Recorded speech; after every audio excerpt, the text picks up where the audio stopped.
Good morning, all. Welcome to the Arizona State Transportation Board meeting. We're so glad you're all here today. This literally feels like a stage. I can't even see some of the people out there. It's not because of my glasses.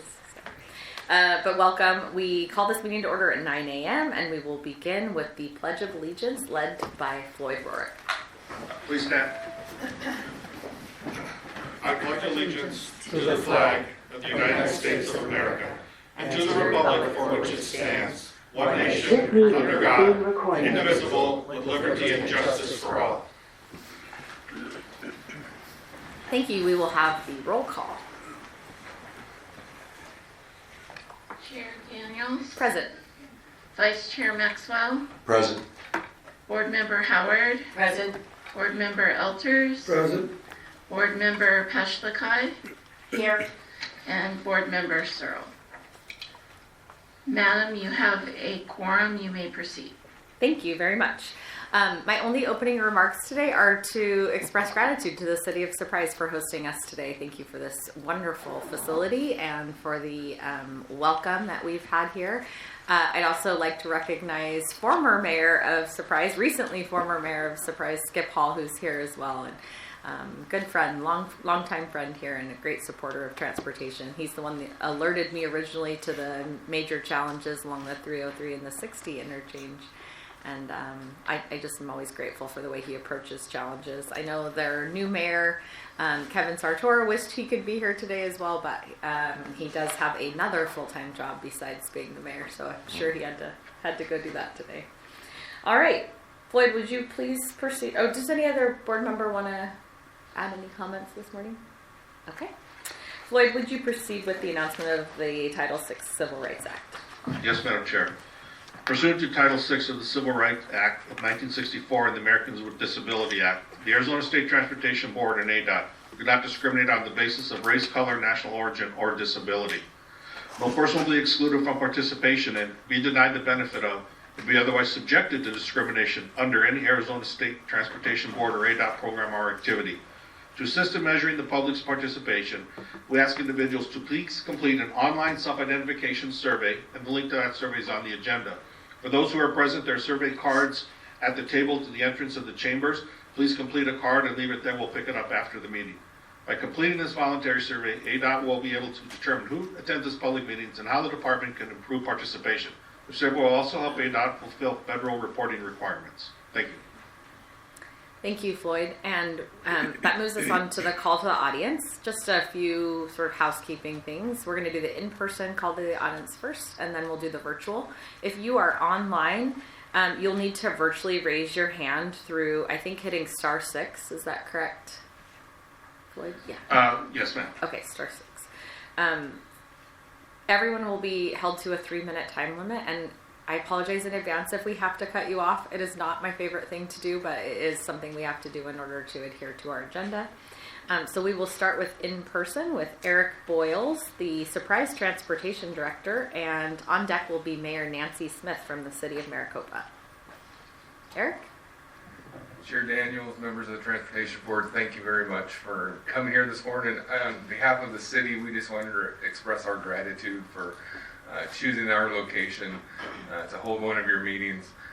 As you know, State Route 303 and US 60 are right in our backyard here, and also just want to thank the ADOT staff, Director Toth and all that she does, partnering with the city on projects along those corridors. It's the relationship between ADOT and the City of Surprise is one that's great, and I thank you guys for that. So I just wanted to say thank you again. Thank you. Thanks for hosting. Mayor Nancy Smith. On deck will be Katie Proctor. Thank you, Chair, Vice Chair, Board members, Director Toth, and staff. I appreciate the opportunity to speak today. As you know already, I'm here to speak on State Route 347 and why it should be a priority for the State Transportation Board member to ensure that that project in full is on the 5-year plan, fully funded this year. As you know, the City of Maricopa has been a great partner. We have a solid track record of partnering with ADOT on projects. We've allowed ADOT to abandon over 30 lane miles of State Route 347 and State Route 238 within our city limits, allowing that budget to be used elsewhere within the state for ADOT. We have also worked with ADOT directly on projects within our city, sharing the cost for those projects. We are now proposing, as you all know, another partnership, one where the city would financially contribute a large portion of the total cost to widen the Pinal County segment of State Route 347. Our city made this announcement to our residents last week in a planning meeting. So we're serious about this. We think it's a stellar partnership, a good example for the entire state and all communities to use. With the history of working together and our continued partnership with stakeholders and agencies, we are well positioned to make this project happen. Our ability to provide this significant local contribution is not the only reason this project should be considered for inclusion in the program, but it is a very valid reason, and let me share why. The State Transportation Board has policies in place that encourage this kind of local investment and partnership. Policy 26 provides guidance regarding prioritization of projects with local funding. Policy 18 encourages this type of creative funding. So the state transportation has clearly put thought into the importance of having local investment in these projects, and you have a precedence of prioritizing projects that achieve that partnership. While we respect the data-driven process that goes into P2P, the facts are clear. There are very compelling reasons to reprioritize this project. The State Route 347 needs to be widened now. We just had a serious accident again last night. For all reasons I have outlined, please make the State Route 347 a priority and bring it into your 5-year plan as funded project this year. Thank you very much. Thank you, Mayor. Katie Proctor. And on deck will be Bill Robertson. Good morning, Madam Chair, members. My name is Katie Proctor. I'm here on behalf of the City of Maricopa, and I'm also asking you to please include the 347 widening project in your 5-year program this year. I want to talk to you about a couple reasons why we do think it should be a prioritization. The first is volume. There's about 58,000 vehicles that travel on this road every single day. For reference, that's similar to the number that go on I-8 through Yuma, on I-10 through Casa Grande, and on I-17 north of Anthem Way. It's actually 10,000 vehicles more per day than go on I-40 through Flagstaff. And right now we're doing that all with 2 lanes in each direction and traffic lights. That's why it doesn't work, and that's why you've heard from our residents for the last 2 years about the concerns with the road safety and congestion. I'm going to also share with you that we have growth, obviously. We have a lot of growth on the horizon. We're projected to have about 80,000 vehicles on that road in the next 20 to 25 years, which tracks with what we see in the city of Maricopa. We've issued almost 6,000 housing permits in the last 3 years. The reason for that growth is simple. Our community is one of the most affordable in the Phoenix metro region. People are coming to the city of Maricopa because they want to be homeowners, and they want to participate in our city and have a place where they can call their own. And that growth will continue as long as the housing market continues in its current state, and as long as our state continues to respect private property rights the way our statutes do. That is not something that the city controls. That is something that the private sector controls. And it's something that we have to be prepared for, because we are at 75,000 right now, and we will be at 100,000 within the next 5 years. The road is already failing. It's failing from a technical perspective, and it's failing from the perspective of our residents and the community. But we can work together today, and we can make sure that we are part of the solution. And the solution is to prioritize this section of road and make it part of the 5-year program, and partner with the city of Maricopa so that our residents can make it home safely. Thank you. Thank you, Katie. Bill? And after Bill will be Ron Angarame. Thank you, Chair Daniels, board members, Director Toth. Thank you for the important work that you do. We know it's no easy task. You have to balance the needs against the available funding, and we understand that completely. And like the mayor said, we're willing to participate. My name is Bill Robertson. I'm a resident of the city of Maricopa, and I chair the Planning and Zoning Commission, and I'm a member of the infamous 347facts.com committee. It's very important today that you hear all of our concerns and what we're willing to do to move this project forward. I'm going to address the growth. Being a commissioner, a Planning and Zoning Commission, growth is something I deal with on a weekly basis in the city of Maricopa. There are currently upwards of 70,000 new entitlements for homes in the city of Maricopa. There are 20,000 new entitlements on the books now for the region for Pinal County surrounding the city of Maricopa. This increases the capacity, which is already at limits on State Route 347. There is no doubt that the road is in crisis and is now exceeding its capacity. It's the old, how many pounds of potatoes can you put in a 5-pound sack? If you put 10 pounds of potatoes in a 5-pound sack, you know the outcome. We are experiencing outcome. They mentioned that we had a fatality last night on 347. This is becoming a recurring theme. There are currently, the region, we talked about, you have a handout in front of you about Gila River Indian Community and their vast plan to develop the area of 347 around the old Maricopa Road intersection all the way down to almost Riggs Road. This includes hotels, business complex, sports complex, entertainment. This will bring thousands of more cars to an intersection that was recently improved in the last 5 years at the old Maricopa Road, which has already exceeded its capacity. It was more of a temporary fix at the time, but going forward we know we need a permanent fix.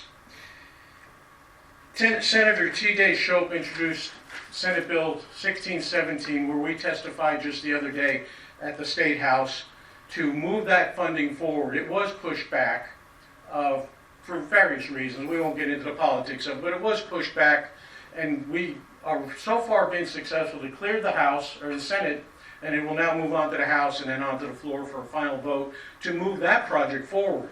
That project was likely going to be underway sometime the end of next 2026. So getting this expansion of 347 back into the 5-year plan where it needs to be will line up perfectly with the expansion of the Riggs Road overpass, which is to be designed, its design is completed now, which will include ability to expand to 3 lanes each direction on 347. Forgive me, Mr. Robertson, your time is up. Thank you for your concern, and thank you for your actions. Throw us a bone through your leadership. Thank you. Thank you very much. Ron, you're up, and on deck is Christina Dugan. Ron, will you say your last name for me so I can get it right next? It's a tough one, I know. Okay. No. Good morning, members of the board, and thank you for your time this morning. My name is Ron Angerami, and I stand before you today as the voice of tens of thousands of Maricopa residents, drivers, business owners, parents, and commuters who have made abundantly one thing clear: State Route 347 must be a priority. Over the last 2 years, you have heard our citizens tell you this time and time again. Thousands of emails, countless meetings. We have participated in this process, provided data, shared personal stories, and made sure you understand just how important this project is to our families and our future. Last year, State Route 347 was the most commented on project in your program. Spoiler alert, it will be again this year. Why? Because the issues haven't gone away. The dangerous conditions still haven't improved. The long commutes, the unpredictable travel times, the accidents, we live with these consequences every single day. This isn't just about inconvenience, it's about safety. It's about families who worry every time a loved one leaves for work. It's about emergency responders who have to navigate gridlock to reach those in need. It's about parents who just want to get their kids home from school without sitting in traffic for an hour. I understand projects like this take time, planning, and funding, but I have to ask, how much longer? How many more studies? How many more discussions? How many more accidents before we see real action? The ranking system may assign numbers to this project, but it doesn't measure the human cost of continuous delays. You can. 347 is not just a Maricopa issue, it's a regional issue. It connects Phoenix to Pinal County. It serves as a critical corridor for workers, businesses, and emergency services. The growth in our region is undeniable, and the traffic will not decrease. If we don't act now, the problem will only become more expensive, more dangerous, and more difficult to fix. Through your leadership, this can be the year we fix State Route 347. Not another temporary patch, but with real solutions that will sustain our community, support economic growth, and more importantly, keep people safe. So today I ask you, what's next? What steps can we take together to move this forward? We don't want to stand here again next year having this same conversation. We are ready to partner with you, push for funding, and to advocate at every level necessary. The community has done its part. We have spoken. We have participated, and we have made our priorities clear. Now we ask you to do yours. Let's make 2025 the year we deliver on the promise of a better State Route 347. Let's not just hear the voices of the people. Let's act on them. Thank you. Thank you, Ron. Christina, you're up, and on deck is Adam Leach. Good morning, Chair Daniels, State Transportation Board, staff, and Director Toth. My name is Tina Dugan. Christine is what you call me when I'm in trouble. And I'm here today to advocate for the full State Route 347 project to be a State Transportation Board priority in the upcoming 5-year transportation plan, because safety is my top concern. State Route 347 serves as a critical connection between Maricopa and the Phoenix metro area, and it's essential we make it safer for the thousands who rely on it daily. Accidents on State Route 347 are not a rare occurrence. They're well documented and regular problem. Between 2014 and 2023, over 2,500 accidents were reported on this stretch of roads, and of those, more than, what were you doing 14 hours ago? Because the number changed from 80 to 81, were fatalities or serious injuries. Last night was a fatality. This includes heartbreaking incidents like the tragic death of a young man on Christmas Eve and the untimely passing of a young softball player, both victims of crashes on 347. ADOT's own road safety assessment highlighted nearly 1,000 accidents in a recent 5-year period. That's nearly one every other day. 16 involved at least one fatality, and 21 resulted in serious injuries. To make matters worse, State Route 347 includes one of the top 10 most dangerous intersections in the western United States, and it's the number 3 intersection for accidents in Arizona. But these statistics aren't just numbers. They represent real people like you and me, our neighbors, our family members, and friends who are left with life-altering consequences. Every single one of these incidents and accidents impacts our community. In March of 2018, the State Route 347, State Route 84, which is where our farm is located, by the way, corridor profile study conducted by Kimley Horn for ADOT recommended widening State Route 347 to 6 lanes. That was 2018, 7 years ago. The study recognized the urgent need for improvements, and we cannot afford to delay further action on a project that has already been identified as critical for safety and traffic management. During the winter months, when visitors flock to Arizona, we see a dramatic increase in traffic on State Route 347. This is not due to diverted traffic, but simply because of a higher number of cars on a roadway that has not seen any significant improvements since 1997. And you may have heard me before talk about the fact that I moved to Maricopa, to Stanfield, when there was only 1 lane each direction on what was known as Maricopa Road at that time. So I've seen a lot in my years. Tina, forgive me, that is your... I know it. Okay. For the reasons I've outlined, please make State Route 347 a priority and bring it into your 5-year plan as a funded project. Thank you so much for the opportunity. Thank you, Tina. You are not in trouble. Adam, you're up, and Torrin Terrell is on deck. Awesome. Morning, Chair, Vice Chair, Board members. My name is Adam Leach. I'm here today as a resident of the city of Maricopa. In the voice of many Maricopa residents, I'm asking you for the full State Route 347 project to be on your state's Transportation Board's 5-year plan as a fully funded project. Delaying the project of SR 347 is not just a transportation issue, it's an economic setback for Pinal County and the state of Arizona. This virtual corridor connects the city of Maricopa to I-10, supporting the movement of people, goods, and services across the region.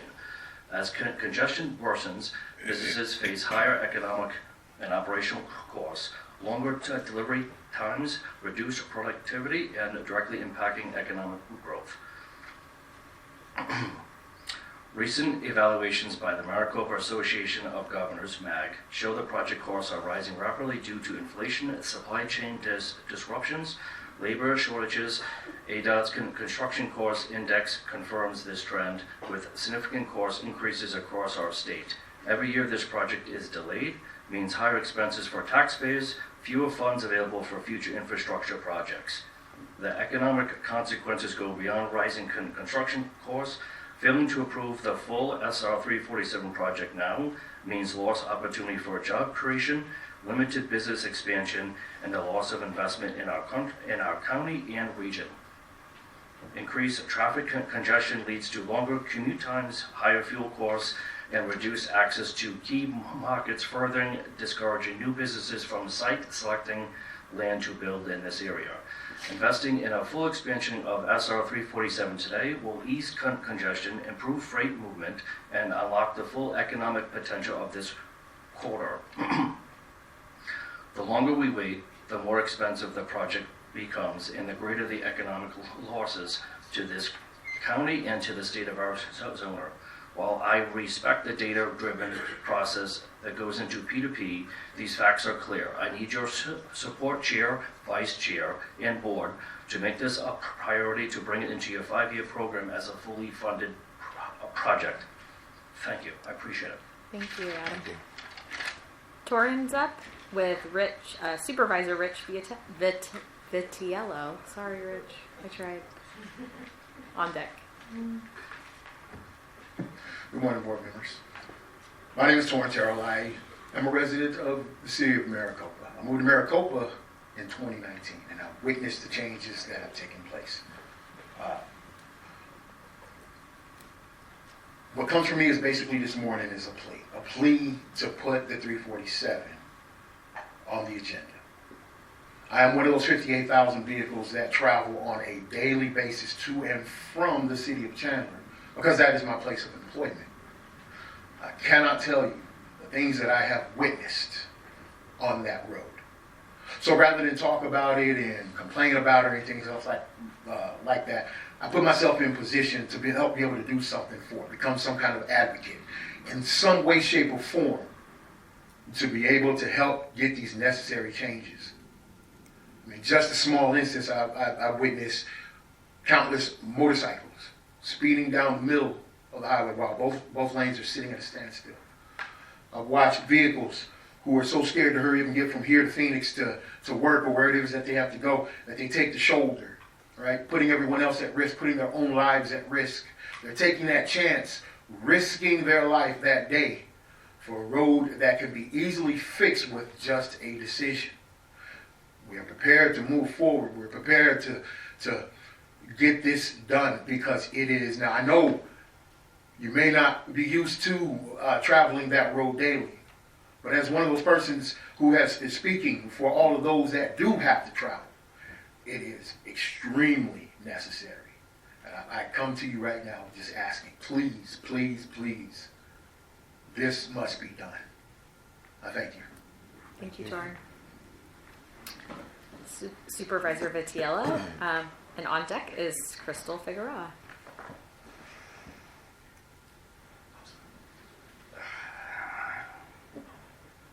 Good morning, Chairman, Vice Chair, Board members, Director Toth. My name is Rich Vitiello. I am the Pinell County Supervisor. I am the newest supervisor in Pinell County.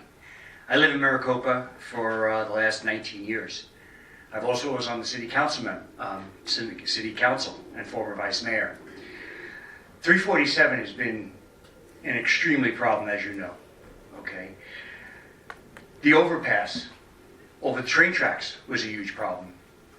Took 15 years, but we did it as a team. I'm coming to stand before you today again on December 28th of 2016. My close friend, Izzy Calderon, was in an accident that he was two to three cars behind everybody when a gentleman came through the opposite way with a heart attack or an aneurysm, whatever it was. Hit the oncoming traffic, a part flew through, hit him in the head.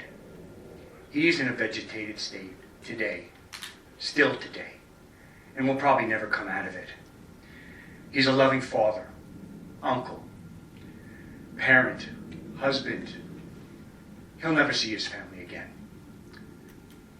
Every year we have a softball tournament. And I come and stand before you numerous times with new jerseys every time. That is to raise $15,000 to $20,000 every time I stand before you asking you to beg to fix this. Now, fixing it will never bring him out of it. But the question is, do we need to have any more Izzy Calderons? And I got to tell you something. As a Pinell County Supervisor, I'm going to do everything in my power to help the city of Maricopa like I did prior as a city council member for the 15-year dilemma we had to go through to get the overpass over the train tracks. It's saving lives. And I know you guys know that. And I know you all have hearts.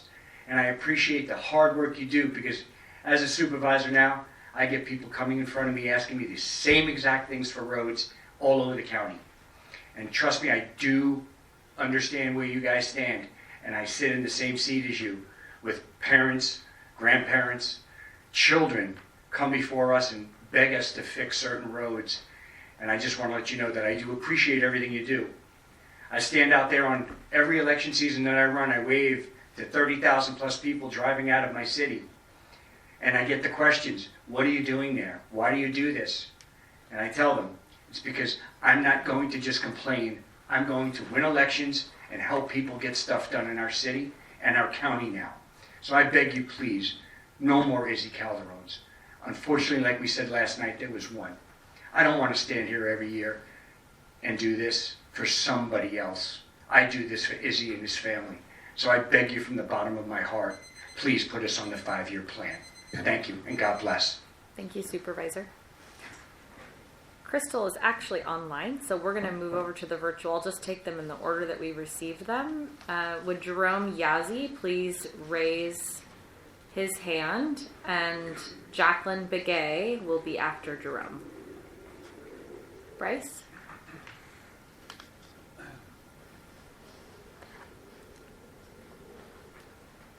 As a reminder, I have requested to unmute your line.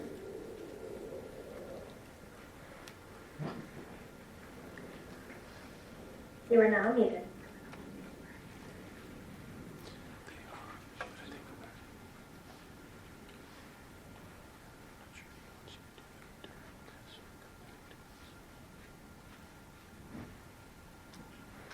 We are unable to hear at this time. Could you try speaking again?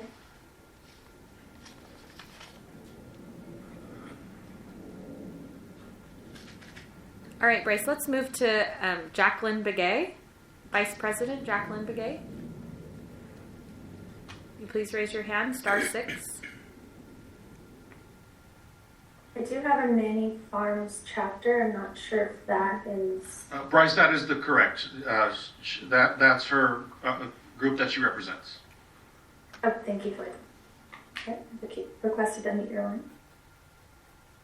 You are now muted. You may speak. Good morning. Do you hear me? Yes, can you please state your name? Okay. On behalf of Jacqueline Begay, this is Many Farms Chapter Planning and Zoning Commissioner Chair Roland So. She had other business to take care of, so I'll be taking her place here. Proceed. Thank you. Okay. Thank you, Chairman of the Board and board members, honorable board members. Thank you very much for allowing us the time to speak on behalf of the Arizona Smart Fund application for US 191 Safety Corridor Study. We appreciate you giving us the chance to say what we need to say here and for the safety of our communities. We have 3 communities that we are advocating for. It's Many Farms Chapter, Round Rock Chapter, and Rock Point Chapter. These are 3 communities that have come together. We have several issues that are need to be addressed, and we need to do a thorough study on US 191. We have from milepost 460.3 down to milepost approximately 500 that needs to have a safety corridor study. We do not have all the information on the crash study, so we will be coming together as 3 communities to try to submit as much data as possible that we have gathered, and we will continue to gather. We do have issues such as bus pullouts. We have bus safety that's very important. School students.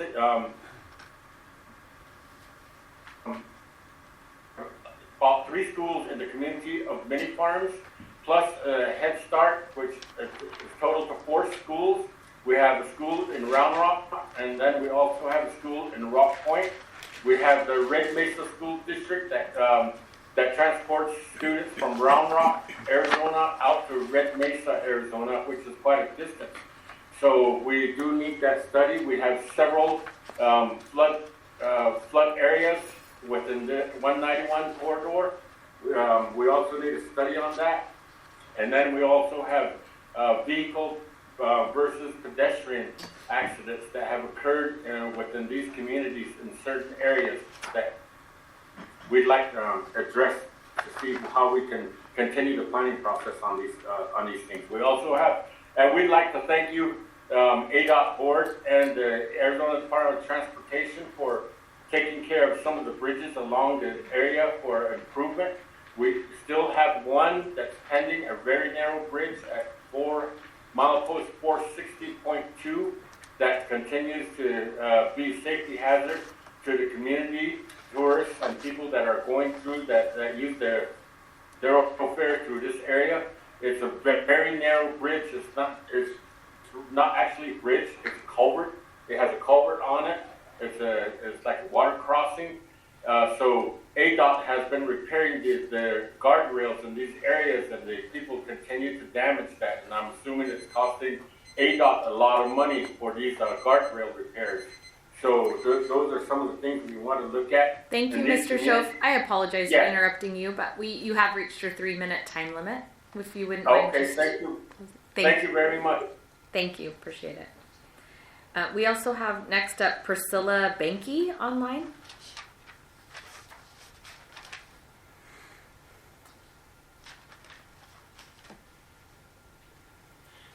Now I'm muted.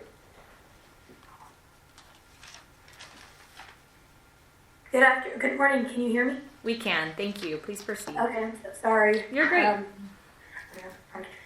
Well, good afternoon or morning, board. My name is Priscilla Banky, and I'm here representing Maricopa's parents. And our workforce faces significant challenges due to long commutes, with 69% of residents traveling 16 or more miles one way to work.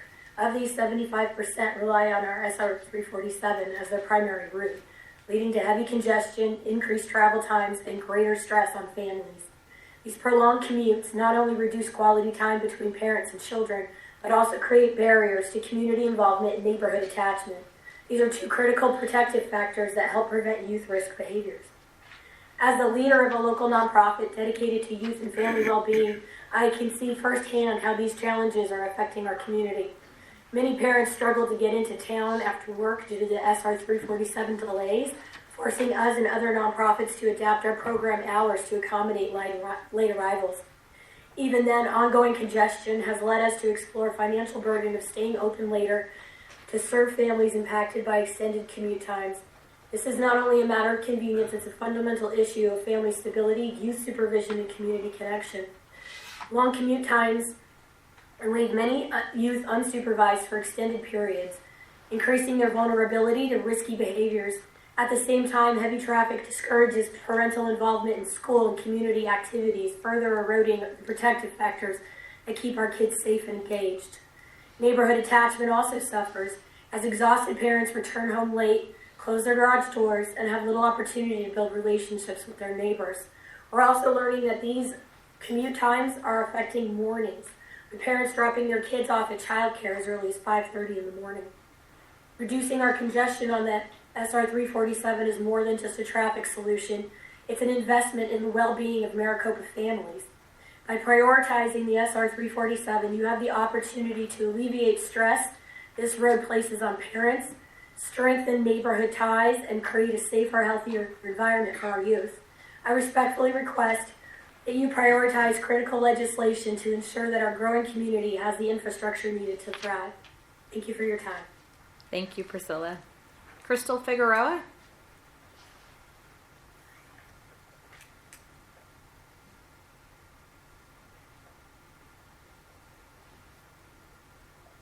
You are unmuted. You may speak.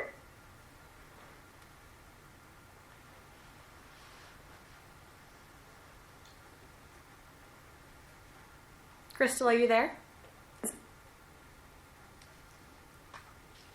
Good morning, Madam Chair. Can you hear me? We can, thank you. Thank you. My name is Crystal Figueroa, Yuma MPO Director. Thank you for the opportunity to speak today. Over the past several years, it has been wonderful to see the widening safety improvements on US 95 east of the city of Yuma. The collaboration between the local governments and ADOT has made this possible. This project is recognized as a regional priority in the Yuma region.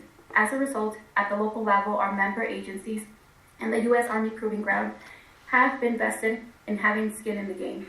Local efforts have secured millions of dollars, including state appropriations and successful grants, such as the Defense Community Infrastructure Grant that helped advance construction, the RAISE Grant, which is funding the final design of the remaining quarter segments, and the ADOT's collaboration for AC Smart funding. As you can see, it has taken a proactive approach to seeking funding opportunities, and we have done it. We want to keep the momentum going on this project. I want and ask ADOT leadership and board members to respectfully consider fully funding the shovel-ready segment from Imperial Dam Road to Aberdeen Road during this program or the next 5-year facilities construction program. We have $33 million of state appropriations committed, and it would be detrimental if funding is jeopardized. I understand the project can be segmented into completing intersections. However, this would only prolong advancing the remaining 10 miles project. During the last board meeting, the board approved expansion dollars in the draft 2026 to 2030 program that could be used for this shovel-ready project. Please keep in mind that this corridor connects 3 interstates and has a profound impact on the community, the state, and the national defense capabilities, as it is the main route connecting to YPG. Our beloved former late State Transportation Board member Gary Knight passionately championed the project during the time in public service. He understood the importance of widening safety improvements to the corridor at the local, state, and national levels. For this reason, the Yuma MPO has submitted a proposal to the Arizona State Board of Geographic and Historic Names to designate a portion of US 95, milepost 31 to 48 as a Gary Knight Memorial Highway. I invite board members to support the naming effort by visiting their website and filling out an individual response form. But also to continue supporting his legacy and continue programming funds for this project and prioritize this project in the 5-year facilities construction program. Thank you once again for your continued leadership and dedication for improving Arizona's transportation infrastructure, and thank you ADA staff for the letter of support for the naming effort. Thank you very much. Thank you, Crystal. The next one online is Jerome. We'll go back to Jerome Yazzie. Is Jerome available?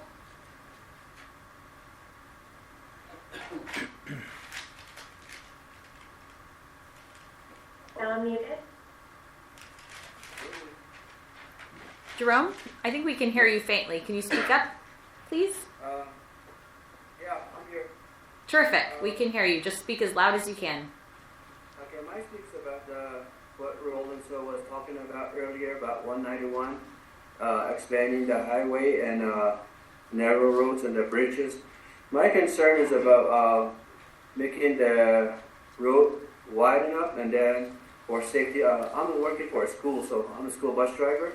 So my concern is about safe pullouts for a bus, like heavy traffic during 8 o'clock in the morning, and then 5 o'clock in the evening, all the way up to 6 o'clock, 6:30. There's heavy traffic down on 191 for safe pullout for the bus for like unloading, and then a safe pullout for students where we can pull out for buses, and that's my main concern about that one. So other than that, that's my suggestion for what the 191 is from milepost 460.2 all the way up to whatever route milepost 500, I believe it was. So that's my main concern. So thank you. Thank you, Jerome. Appreciate it. There are 2 more in the room that wish to speak, and I apologize. I was holding you for item 6 because that's what it says on here, but I realized I should have probably brought you up sooner, and I apologize. So Supervisor Shepard from Apache County, you are up first with Supervisor Davis on deck. Thanks. Thank you, Chair Daniels and members of ADOT Board. Thank you for the opportunity to come before you again to speak in light of item 6, which is on the agenda today, and ask for your favorable approval of these projects, which are located in District 5 of ADOT Transportation Board and within Districts 1 and 3 in Apache County. I also am here before you as the NACOG chairperson for the Regional Council and for our Transportation Advocacy Board. This project application is from NACOG, and it's asking for $446,000 in local match for US 191 safety corridor study. As chair of NACOG, the Regional Council, I can tell you that this application has been carefully prepared in coordination with ADOT, Northeastern District Engineer, the Navajo Nation chapters that have previously spoke, Apache County, and NACOG, and the main focus is on prioritizing roadway safety and infrastructure needs between many farms and Rock Point chapters. There are numerous pavement preservation and flooding concerns along the route, as well as safety concerns, including the history of runoff the roads, intersection pedestrian crashes, many of which have not been reported to the state crash data board just because of the information from the Navajo Nation as well. And so collaborative efforts are still ongoing to gather those information. US 191 is owned by ADOT, and the study area, which is from milepost 453 to 499, includes 3 Navajo Nation chapters, many farms around Rock Point. While previous studies have been conducted along the southern portion of 191, many safety needs remain unaddressed in the northern portions and have not been studied. The proposed corridor study seeks to update previous efforts while bringing together community leaders and all parties, including the Bureau of Indian Affairs and the Navajo Nation, as well as the public, to prepare comprehensive understandings of roadway improvements needed to prioritize and recommended safety projects. If awarded, this local match, NACOG will apply for Safe Streets and Roads for All grant when notice funding becomes available, hopefully this early spring. The second project is on the list is the AZ Smart application is for the Stanford Drive project design and other engineering services. County is requesting $1.2 million in design and safety improvements for the 10-mile road and vertical and horizon curves and steep grades. The design will address the intersection safety, roadway departures, and improve site distance efficiency to help prevent crashes we continue to see along the dangerous sections of the roadway.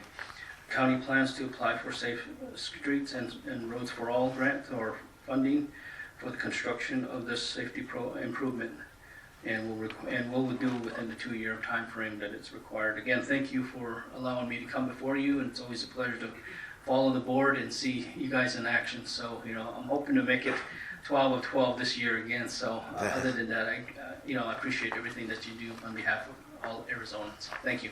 Thank you. Chairman Davis?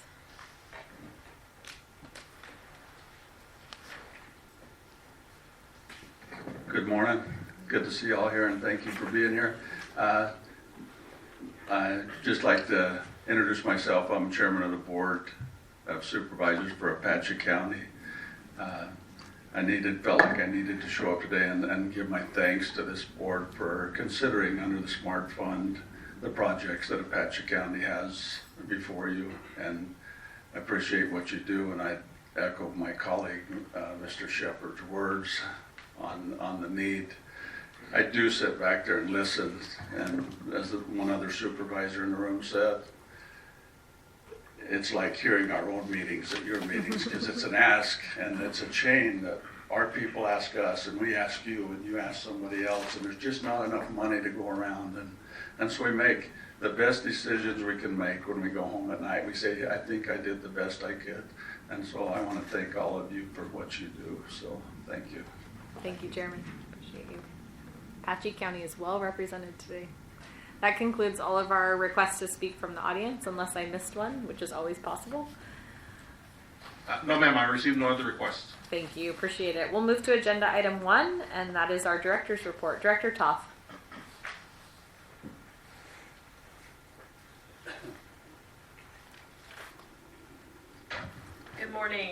I want to also thank the City of Surprise for welcoming us. We're very happy to be here today.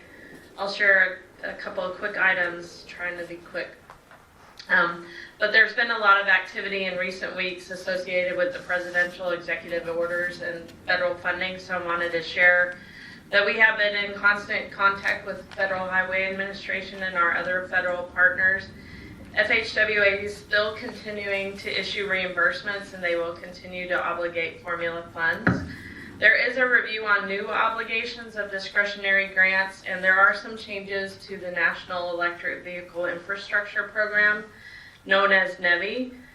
Earlier this month, FHWA advised us that it is updating the NEVI formula program guidance. So at this time, we expect to continue moving forward with the first phase of Arizona's program, which has awarded about 18 fast charging electric vehicle stations to be built along the interstate freeway system. And as of today, 12 million of NEVI funding, formula funding, has been authorized for that project. Last month, we did issue a request for a proposal to design, build, and operate and maintain 32, not for us, but for the bidder to operate and maintain those 32 privately owned vehicle electric charging stations along various routes. We also re-advertised some I-10 and I-40 locations which received no proposals that first time around. We had planned a February 21st pre-proposal virtual conference and requested proposals by April 18th.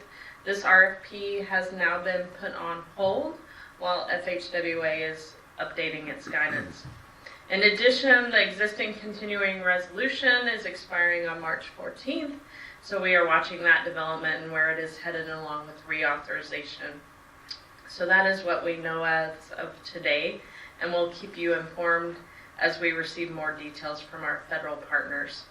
And with that, that concludes my presentation. I'd be happy to hand things over for a legislative update to Amy Love. Terrific. Amy?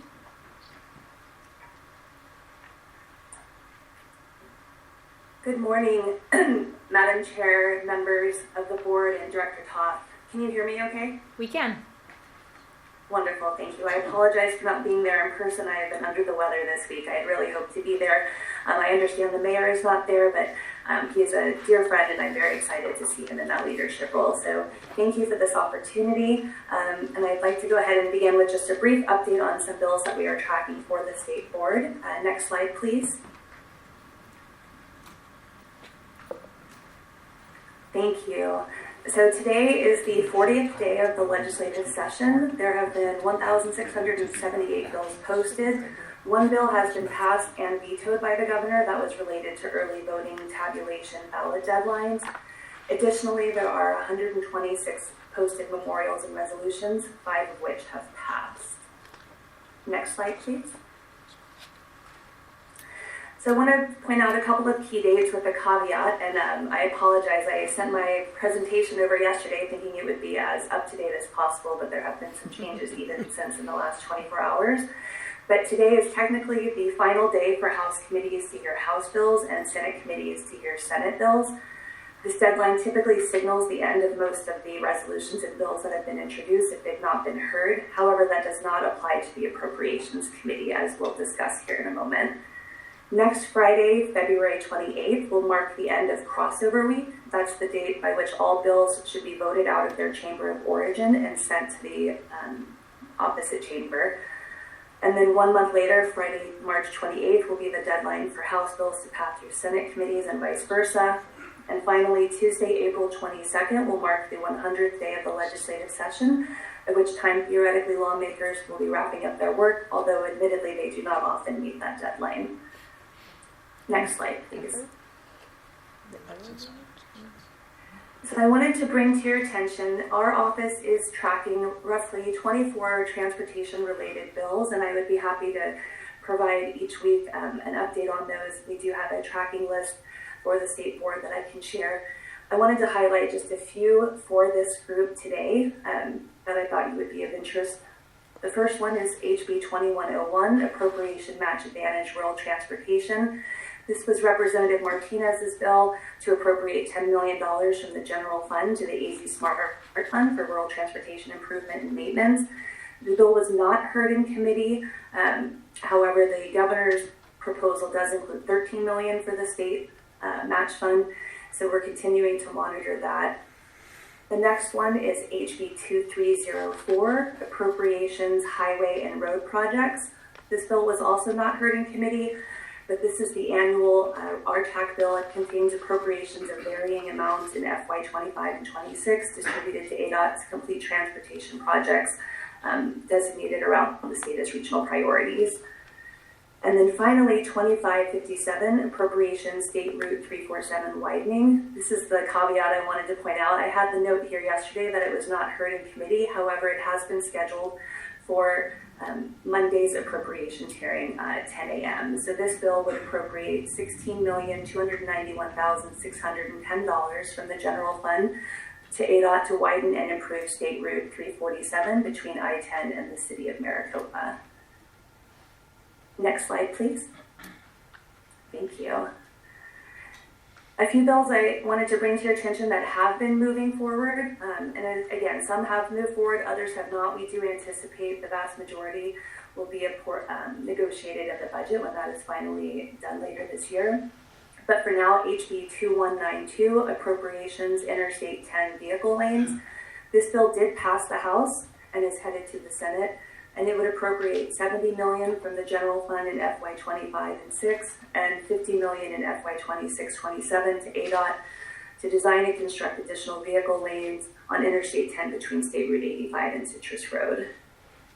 The next bill that has moved through the House Appropriations Committee that has not yet been passed by the full chamber. This bill is appropriation to Glendale for the 75th Avenue reconstruction, and it does require that the city of Glendale is committed to providing matching gifts of at least 20%. Next slide, please. The next bill I'd like to bring to your attention is Senate Bill 1162, Appropriation Highway Project Patagonia Use. This bill was actually double assigned and has received a hearing and passed both the Senate Public Safety and Appropriations Committee. And the bill would allow the city of Patagonia to use monies previously distributed to the town to reconstruct McCowan Avenue between 3rd Avenue West and State Route 82, in addition to any other prescribed use. And finally, the last bill I wanted to bring to your attention, and I know it's been mentioned already, is Senate Bill 1617, Appropriations, State Route 347. This bill has passed the Senate Appropriations Committee and would appropriate $49 million from the general fund to ADOT to construct the overpass at Riggs Road and State Route 347. Next slide. And with that, Madam Chair and members, I would be happy to answer any questions you may have.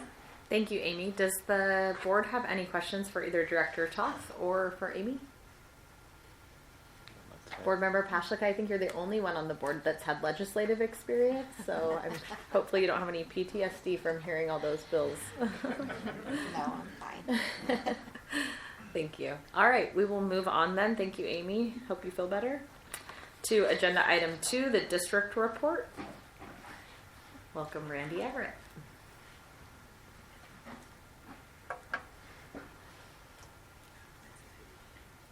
Set up, okay?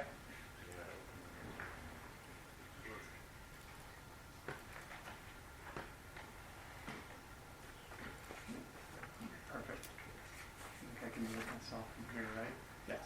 Okay. Good morning, Madam Chair, members of the board. It's good to see you all.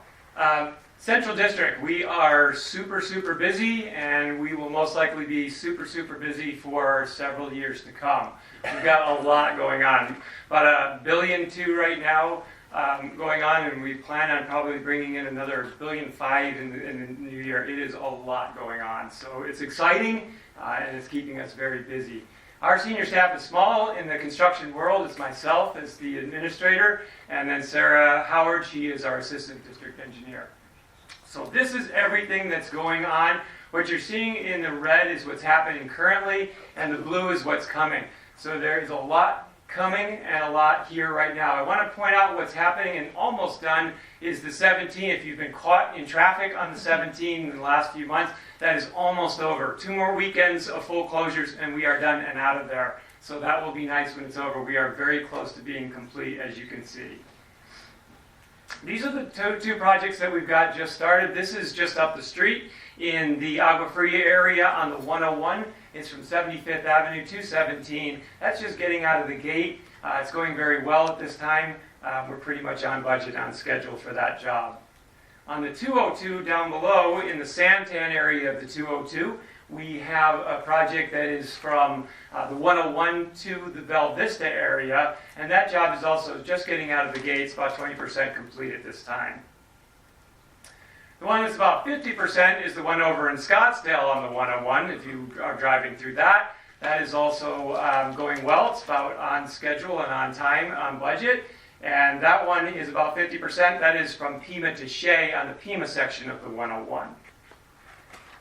We wanted to bring this up because I think it's exciting for us. It's a section of road that we don't really have much in our system anymore. It's on 60X, which is the old mainline 60.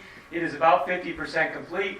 When this is done, we are going to take it off the ADOT books and give it to our partners at MCDOT, and that's a really good thing. Thank you, Director Toth, for helping us to make that happen. That's exciting for us because it's a tough area to maintain, and it brings it back into the county, which is a great thing for us. And then we have Gila River Bridge. If you're heading down to Casa Grande on the I-10, this is a very important bridge. It has been a safety hazard for us for years. It is really nice to get this one done. It is having its first pour this weekend on the deck pour, which is exciting. It'll be tomorrow morning, and that will get us started, and then we'll switch over and do the second bridge and start moving along. This one should be done at the end of next year. This is not in the actual district, I always like to say, but it's our major project, and this is Broadway Curve. It is very close to being done. I know everybody goes through here on a regular basis. This is really 99 and 99 means we're going to finish it in May. That's the plan at this point in time. So what's coming? We have a lot coming up, like I said, some very big projects. The I-17, we're going to finish that I-17 corridor, but I would like to make it a point to say that this is going to be done mostly at night. We're not diamond grinding this because it doesn't have concrete under it, so what we're doing is a mill and fill, and it will be done at night. So it will not have those weekend closures that we've had on the last section of the 17. This is the I-10 SR1 HOV lane that will be bid or advertised in June. This is one that we are very excited about. It's that connection that's very much needed from the 101 to the 10. We've got the 303 Van Buren. This is a behemoth of a project. It's a very large project for the extension of the 303 from Van Buren down to what is 85 now. Once upon a time, it will actually connect into the 303 when that's all said and done. And then the last one on the list is the Pima to Shea Diamond Grind. I wanted to bring that up because that is the job. Like I said, it's over in Scottsdale right now. We won't be doing the Diamond Grind until after. We will do a follow-up and a Diamond Grind job on that right after that job is complete. And that starts at the end of this year is what we're hoping. That is what's happening in the world of Central District. Any questions for me? Any questions for Randy? Randy, thanks for taking all my emails and calls. I end up forwarding a lot of questions that I get on different things, so thank you for being so responsive. Of course. Thanks, Sarah, as well. Okay, thank you so much. All right, we'll move to item 3, our consent agenda. Does anyone want to remove anything from the consent agenda? Seeing none, is there a motion to approve the consent agenda? So moved. And a second? Second. We have a motion and a second. All in favor, say aye. Aye. Aye. Any opposed? That motion carries with a 5-0 vote. Thank you. That moves us to agenda item 4 with Christine Ward and our financial report. Well, good morning, board members. Okay, I get to run this myself? All right, thank you. I have a very short report for you because I love it. We are so on forecast. It makes this just so much fun. Hold on. That's the wrong... Well, this got longer. This is the wrong presentation. It should look like this.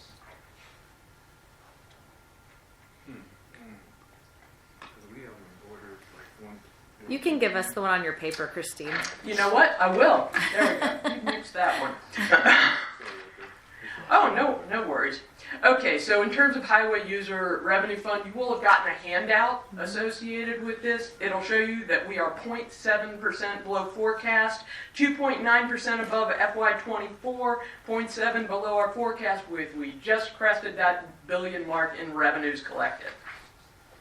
In terms of the individual categories of revenue that flow into HERF, we have very little things that stand out. Other than VLT, I think a bunch of people got cars for Christmas. Santa Claus's sleigh was packed with those things, and I'm happy about it. If we move on to the Regional Area Road Fund, well, variance for forecast. You can't see this, but I can see this. It's 0. So we're very tickled with that as well. Year to date, we've, I can't read my little thing here. About 300, pushing 400 million collected year to date. Individual categories, nothing significant to report on. And the federal program, I will touch on some additional information that the director reported on when we move on to the topic of the 5-year program. That concludes my report. Thank you, Christine. And we do have that report in our packets and will be available online as well for the public. Thank you. So, thank you. Any questions? Seeing none? Nope, you're good. Moving on. All right, we will move to agenda item 5 with Iqbal on the Multimodal Planning Division report. Oh, Lisa's doing it for us. Actually, Madam Chair, Iqbal has stepped out of the room. Oh, it's okay. We can move on. We'll move to we'll actually move to your agenda item then. All right. On item 6, the AZ State Match AZ Smart Fund program. Yes, for the record, my name is Lisa Danka, and I run the AZ Smart program. I want to thank the folks from... Lisa, wait 1 second. I want to make sure we get that presentation up. So could we jump to presentation 6? It's up. Yep, that's the correct one. Thank you. Sorry, I moved quick. I apologize. I want to thank the folks from Apache County for doing such a fabulous job discussing in the public comment the 2 applications before you today. They significantly cut down my presentation. So if I could ask you to advance the slides for me. Oh, can I do that? Oh, I'm sorry. Okay. Very quickly, just want to remind you of 2 things. First of all, any entity eligible for a federal discretionary grant for surface transportation is now eligible for AZ Smart, and the design awards must submit a federal discretionary grant application within 2 years from the date you award the application. We have 2 new applications in the door, which I will always bring to you. They are not on the agenda today, but we anticipate them next month and possibly the month after. The first one is from the Northern Arizona Intergovernmental Public Transit Authority, operating as Mountain Line, and the second one is from Gila County. I want to just quickly review the new process to give you some context as you deliberate. We have 4 distinct phases for the program now. Phase 1 is all about the applicant and the work that they do to be ready to submit their application, with significant emphasis on the quality of their project scope, schedule, and budget, because this document, the RFGAA, is the contract that they are entering into, as well as the one we're entering into. Phase 2 is about ADOT and doing an administrative eligibility and technical review of those applications. We do prepare a review recap with any questions or concerns that we identify in those reviews, provide that to the applicant. They respond within 10 business days, and they can also amend their application if they choose to do so. Once all of that work is done, the applications are sent to a team of 3 ADOT engineers for scoring and ranking. In phase 3, those scored and ranked applications are presented to PPAC for a recommendation. And once that recommendation is made, then of course they come to you in phase 4. Priority criteria, this is one of the biggest changes that you as the board will see in the program. There are 6. I'm not going to go through them because they are in your packet, and we will have more information on them later. Moving along to an example of what the priority criteria results look like, and what you will see is the graphic on this page.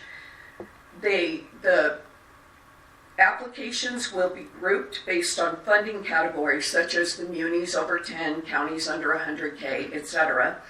And in the event of a tie in any of those categories, the RFGAA does contain a methodology to resolve and break those ties.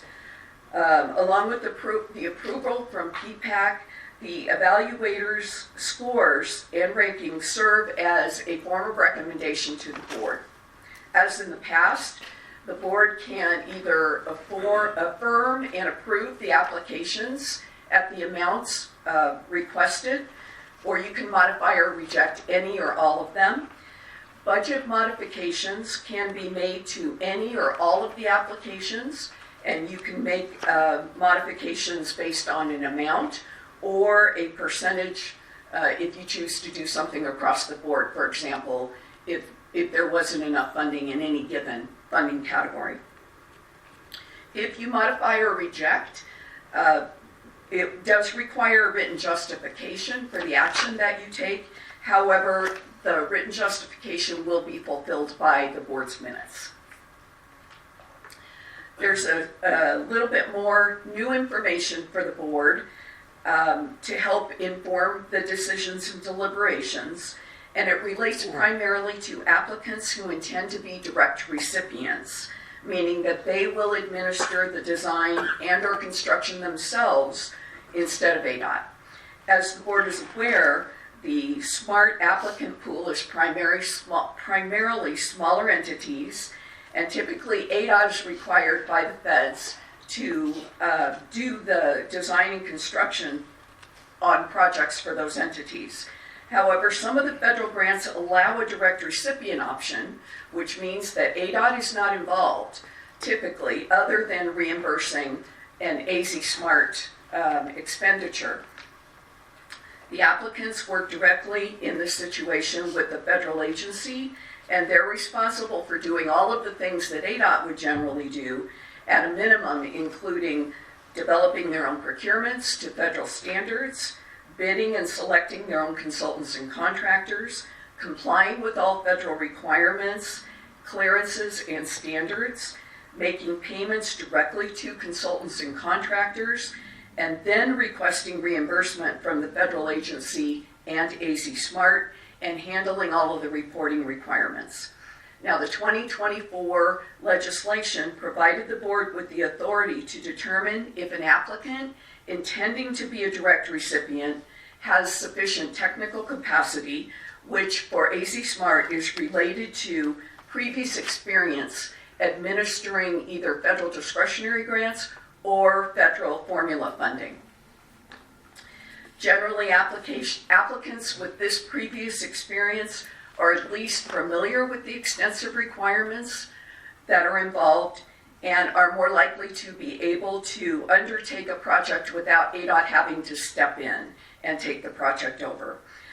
The 2024 legislation also enables the board to consider financial capacity, if it chooses, which is really about being able to pay the bills and wait for reimbursement from both the federal agency and from the AZ SMART program, which, depending on the timing, can take up to 1 to 2 months.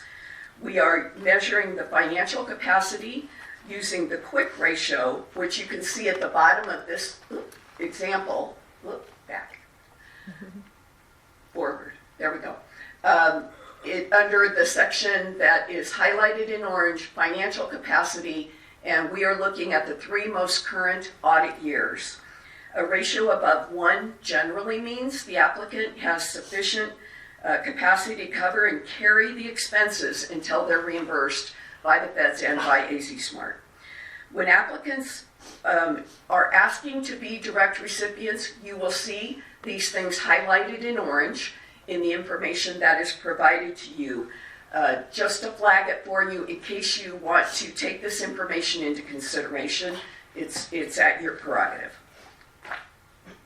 First application is from NACOG, Northern Arizona Council of Governments. As you heard from the public, the call to the public, they're requesting $46,000 as the 20% match on the Safe Streets for All project. Lisa, I'm gonna, sorry, excuse me for interrupting. I just want to ask the board if they have any questions about the process that you've outlined first, because there is a lot of additional and new information, and I want to make sure we're talking process real quick.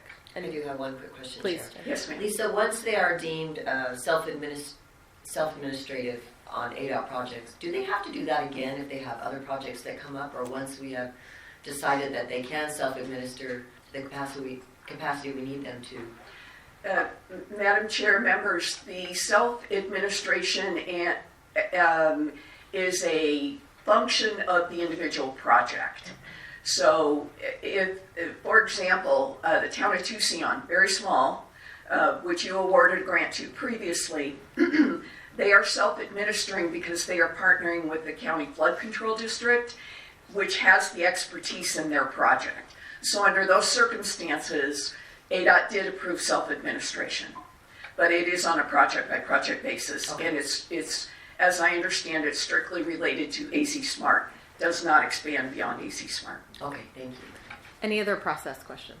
Okay, and then in the interest of time, because we have heard about these two projects, I just want to ask the board if they have any questions about the details of the project, or if you would like to continue on with the presentation. I feel like we have enough information at this point, but okay, we have enough information on those projects. Thank you. Wonderful. Just want to quickly cover the dark blue bar here. We've expanded the information we usually provide to you, but it shows, you know, the category. Both of these are in counties under 100. The grant they're pursuing, the administration in this, the first case, they want to be a direct recipient. The amount, the project estimate, the amount that they are contributing. If the project can proceed without the AC Smart assistance, in the case of the application from NACOG, it cannot. The evaluator scored it at 45 and it ranked #1. Apache County, same dynamic. They are requesting ADOT administration. However, their request is $1,204,452, and the project total exceeds $14 million. They're contributing, the county's contributing $50,000. It cannot proceed without the requested assistance. Evaluators scored it at 44. The rank is #2. In the future, you'll see us present the information like this, so you can compare them side by side within the same funding category. And then on the right side here, you see the orange highlights related to the NACOG application, because they are intending to be a direct recipient. You can see that their ratio is way above 1, and there are no concerns. Typical financial report for you here, a couple of things to note. It does reflect the redistribution you approved in January. We are only acting on the projects today that are in the red box. The other ones are going through evaluation right now. We do anticipate you'll see those in the next month or so. There is sufficient funding available for both. In the past, the board has expressed interest in equity among the regions. What I've done here is model for you the impacts of what happens by county, COG and MPO, and board district if you choose to proceed. Are there any questions about this, or can we just skip it? Yep. That you're confirming, confirming this includes. Yes. As if we had awarded both these. Correct. This is the outcome if the current applications are awarded. Like it says right under the headline. Got it. No comment, sir. Members, as I indicated, both applications are eligible, both the projects and the applicants, and we have sufficient funding, so the actions that we're requesting today are on the screen in front of you.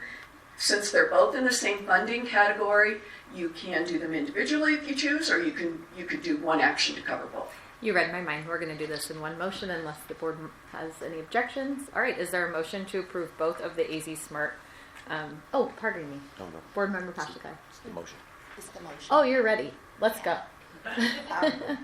Thank you, Madam Chair. Thank you, members of the board, and then also those that have presented. I move that we approve the request to approve the two funded items together. Terrific. Do we have a second? I'll second that. We have a motion and a second. All in favor, say aye. Aye. Aye. Any opposed? Thank you. That motion carries with a 5-0 vote. Thank you, members. Thank you. I'm going to do some rearranging of the agenda in the interest of time today. Iqbal, you are up next though, but we're not gonna have you do 5 until the end. We're actually going to have you move to agenda item 7 for the PPAC items. My sincere apologies for the inconvenience. No problem at all. It actually worked out well.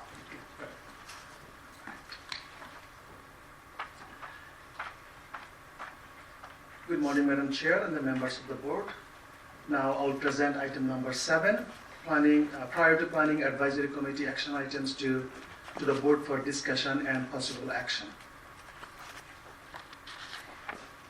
Before we get going, Iqbal, I just want to know ahead of time if there are any PPAC items that the board wishes to have additional detail on. Okay, we've read through the packet. It is available to the public as well, so if you wanted to speed through that, you're more than welcome to do so. Okay, so just asking for the motion? Yeah, I'll take the motion. Fantastic, okay. So for the board's consideration, the requested action is approve priority planning advisory committee items 7A through 7X. Terrific. Is there a Madam motion Chair, for that? I so move.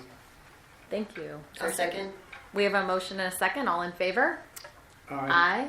Aye. Any opposed? Thank you. That motion carries with a 5-0 vote. All right. I think you have to stay because we're now on agenda item 8 with Christine and Iqbal for discussion and action. Sure. This is on our 5-year plan. Please go ahead. Just a couple here, a little intro. Okay, so on February 6th, we came and presented in the study session what the funds were that are available for the current 5-year program, 26 to 30, that's a tentative program before you. Those funds have this is the first time I get to say to you, well, we'll have a slight modification, and that is due to what the director reviewed with you earlier. Currently, that tentative program has got approximately $86 million worth of NEVI funding built into it. We are assessing the impacts and waiting to hear the further guidance that comes from FHWA. Based on that guidance, based on those changes, we will need to revise the tentative program. Otherwise, all of the figures on which the program is based, all of those revenues on which it is based, are still the same. 86 million will be in question. We'll report back as we have more guidance. And we know that's a fluid situation anyway, so we don't have a date certain as to whether or when we would have that response. But all of those funds, just to clarify, are are federally funded. There isn't a state component of that. Christine? Yeah, there is potentially, there were some original planning dollars, I believe, that involved some state match. There will be some potential, depending upon how this all rolls, there will potentially be some costs associated with the oversight and monitoring of the phase 1 of the program. Let me rephrase the question probably in a more clear way, and that is, does it free up any state funds for other types of projects when this project is on hold? Madam Chair, no, not really. Okay, that's what I had assumed. Sorry, I didn't get that. No, you're good. Madam Chair, quick follow-up. So the planning dollars have been in the previous. Are there any planning dollars in this 5-year plan? Because I think we've already authorized those. There are some planning dollars, I believe, associated with phase 2. Somebody correct me if I'm wrong. I'm calling on my phone a friend. Yeah. Phone a friend. You're talking phase 2 of NETI. So I mean, we're going to get clarification. So the only planning dollars we've got in there that are state funds. So, Madam Chair, Mr. Maxwell, we had planning dollars some state planning dollars that were associated with phase 1 that that are passed. The potential for going forward is some oversight and monitoring funds associated with phase one that, barring the option of the federal dollars, would potentially require state dollars. Okay, thank you. Makes sense. With that, I will pass it off. Sounds great. Thank you. Thank you.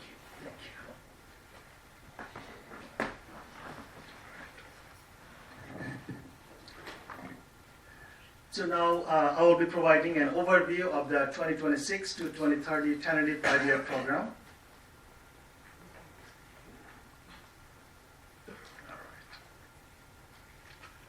So we'll start with a quick reminder of where we are in the process of developing our 5-year program.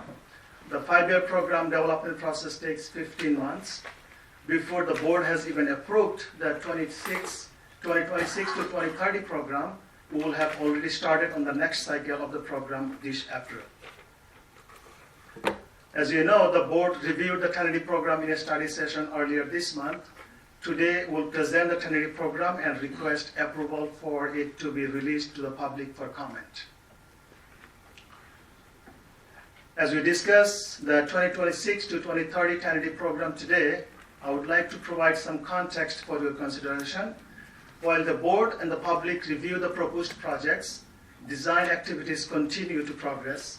Additionally, factors such as changes in material costs, economic conditions, and other variables may impact project budgets and schedules. As a result, the project's cost estimates and program years reflected in the final program may differ from those in the tentative program.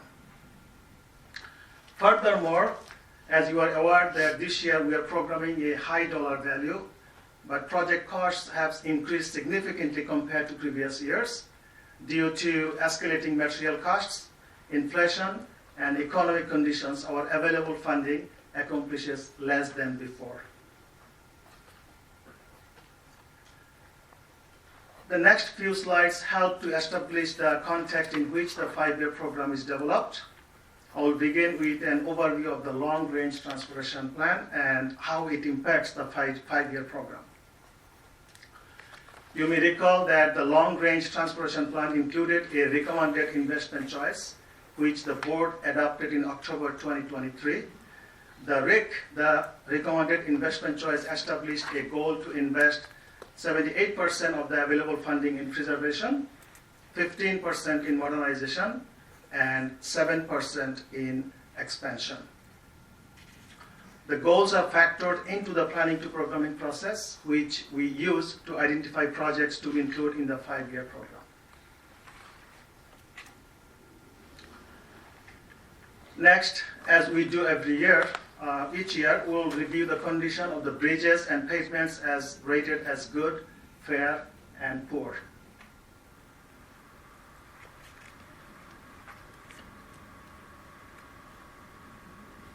On the left side, you can see the bridge rating definitions, good, fair, and poor. And bridges rated as poor does not mean that these bridges are unsafe.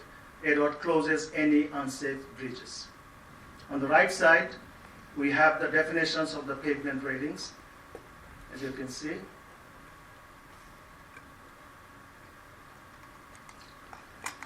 Now we have combined all of the charts as we used to show you individually on a single slide because it allows you to see the impact of the overall system at once. This is all 2023 data, which is the most recent available. Chart 1 in the left upper corner is our bridge conditions. As you can see, our bridges are doing pretty well with 66% in good condition. This is actually a 1% improvement over last year. 34% in fair condition and only less than 1% in poor condition. Chart number 2, looking at the interstates, 53.3% of our interstate pavement is in good condition, an increase of 1.9% over last year. 44% is in fair condition and 2.3% is poor condition. The poor condition pavement increased by 0.8% over last year. Moving on to chart number 3 in the upper right corner, shows the non-interstate routes on the national highway system, which include US and the more significant state routes. 32% are in good condition, an increase of 0.5% over last year. 61.9% are in fair condition, and 6.1% in poor, an increase of 1.6% over last year. The trend here shows a significant steeper decline compared to the interstates.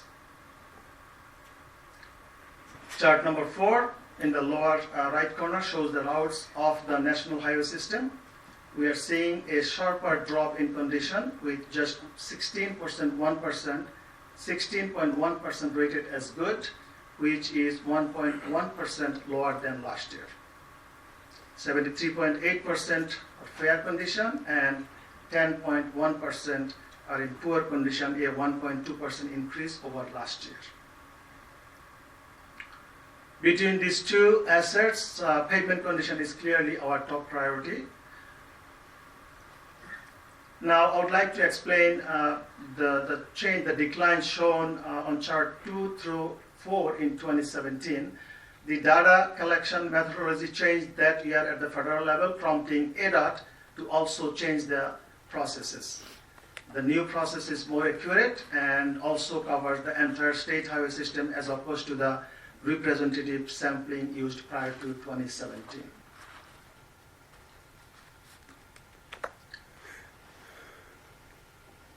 Looking at the funding available for the 2026 to 2035 year program, the chart on the left shows the total amount available by year for the 5-year program. With the large numbers at the top of each column, a total of $7.68 billion available for the 5 years, for over 5 years.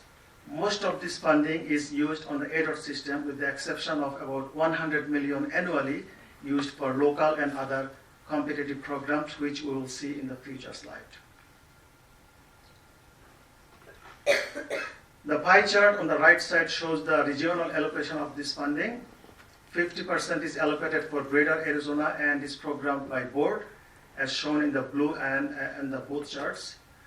The total allocated to Greater Arizona over 5 years is $4.47 billion. In the green, we see another 37% is allocated to Maricopa County and is programmed primarily by MAG. The 5-year total is $2.38 billion. Finally, 13% is allocated to Pima County, as shown in orange, and is programmed primarily by PAC. The Pima allocation is $831 million over the 5 years. Just so you know, these funds do not account for legislative appropriation, federal earmarks, grants, or other funding from external sources. Then we'll take a look at each region, starting with Greater Arizona.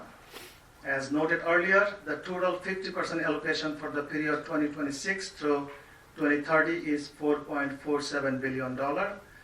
These funds are programmed by the board and are primarily dedicated to the 13 counties outside of Maricopa and Pima counties. The uses of the funds cover two systems. Number one, the projects on the state highway system, and number two is competitively awarded projects on local and other systems.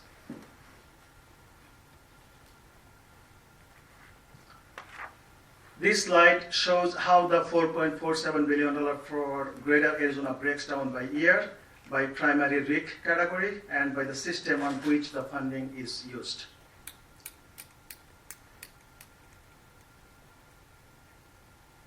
Chart number 1 on the upper left corner shows the breakout of the total $4.47 billion between preservation, expansion, modernization, and planning and the project development. Chart 2 in the middle shows the breakout of $4.47 billion based on the RIC categories of expansion, modernization, and preservation. Let's move on to chart number 3 in the upper right corner, compares the RIC of 78% preservation 15% modernization, and 7% expansion with the last year and this year Trinity programs. Chart number 4 in the lower left shows the funding used on the state highway system. The red line designates the amount of funding dedicated to preservation, which is $466 million annually. This consists of $390 million for pavement rehab, $16 million for pavement preservation, and $60 million for bridges. Finally, chart number 5 shows the amounts used for local and other systems from the competitive sub-programs such as off-system bridge, transportation alternatives, and highway safety improvement program.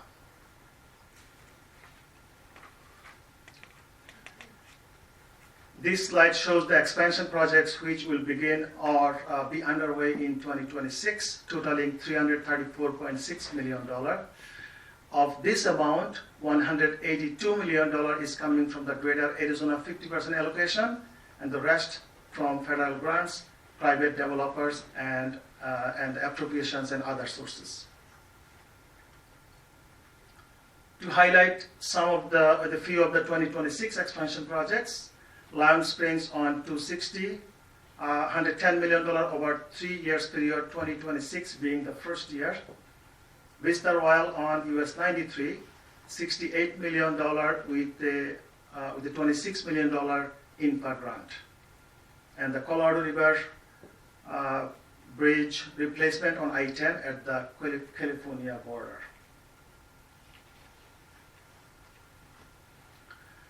In 2027, expansion projects total $190 million, of which $187 is funded by the 50% allocation, and the remainder from a legislative appropriation.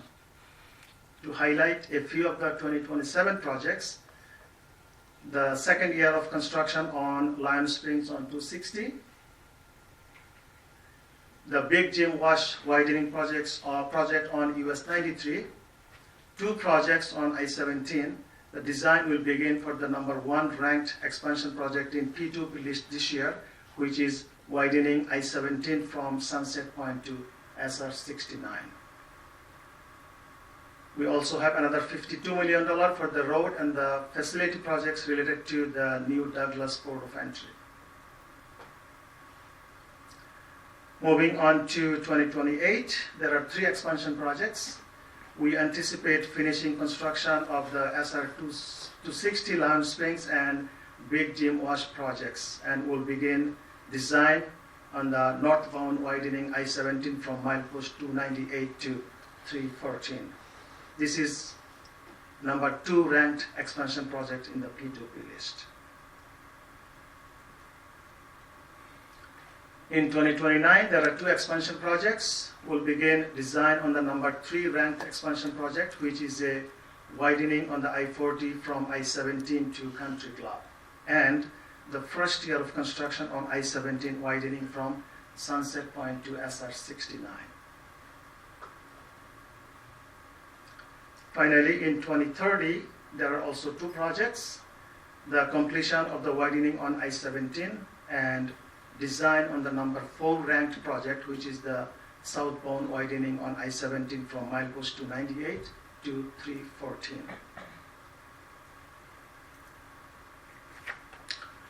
Now we'll take a quick look at each board district.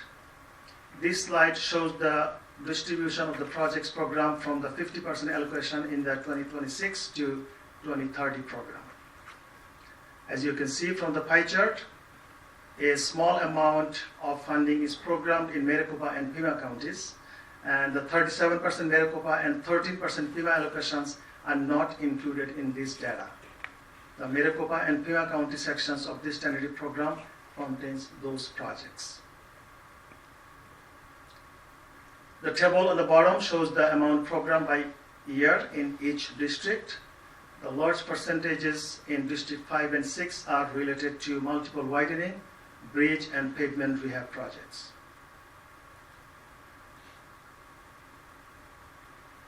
Before we go over the projects by district, I would like to share with you that we have created a tentative program dashboard to help the board. You can filter it by county, board district, and other geographic options.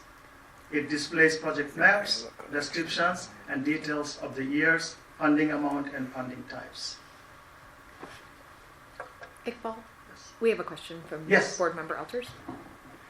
Thank you, Madam Chair. Iqbal, on the page that has 2026 on it, I think a correction or clarification is needed. In that page, in the slide it shows the envelope for I-40, but in the text it says I-10 Colorado River. I think it needs to be I-40, is it not? It's I-40, yes. So, if you in this, you're on this slide. If you look at the I-40 midway in the page, the arrows to two locations on I-40, yet the text says I-10 Colorado River Bridge. I think that needs to say I-40 if I'm not mistaken. We'll make these changes. We'll Madam make the Chair. revisions. Yes, Board Member Pashkai? And also, that would be Little Colorado River Bridge, because the big Colorado is the one that goes through the Grand Canyon. So that would be Little Colorado. I know because I heard sheep along that river. I want to come. Thank you. Thank you. That sounds amazing. Madam Chair. Please. Just to point out, I think the project that is being discussed or intended here is the Colorado River along the state line between the state of Arizona and California. So I do believe the Colorado River notation is correct, but it needs to be I-40 as opposed to I-10. Thank you.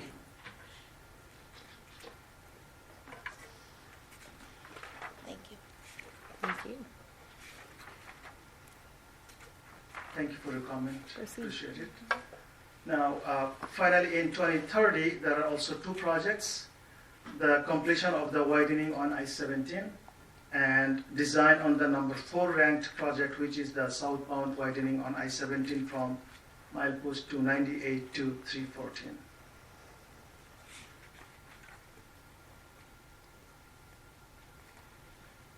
Okay, so we did board number District 2.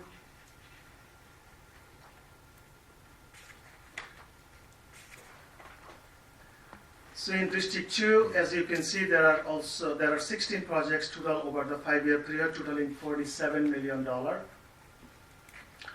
There are several preservation projects programmed, a total of $32.85 million, and include SR 85 and 2 off-system bridge preservation projects.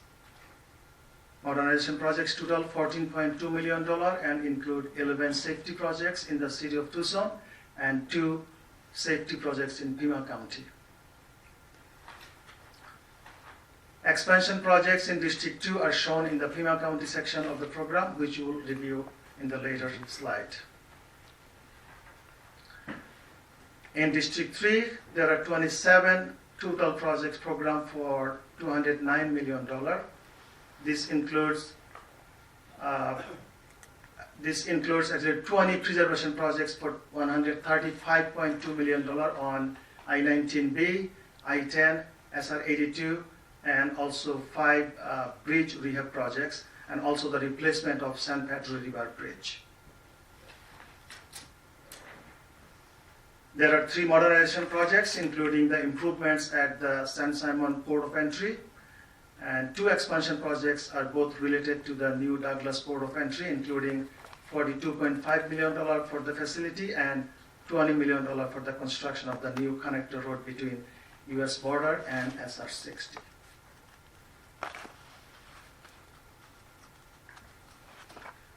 District 4 has 20 projects totaling $229.6 million.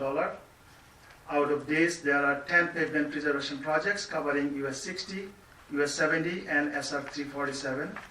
There are several bridge rehab projects throughout the district. There are a number of modernization projects, including passing lane construction on SR 79 and US 191, roadway lightning installation on US 70 and 2 local safety projects in Pinal County and Casa Grande. The only expansion project in this district is the Lion Springs widening on SR 260, expanding it to 4 lanes from milepost 256 to milepost 261.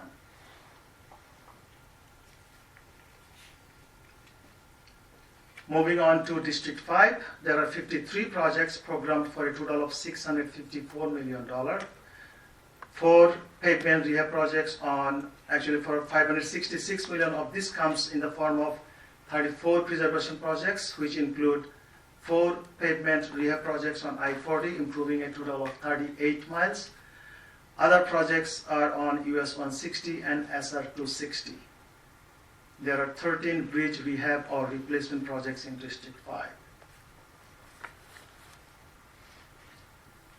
There are 15 modernization projects, including truck parking at the Meteor Crater rest area on I-40, scales at the Page and Sanders Port of Entry. And also we have ITS projects on SR 260 and I-40.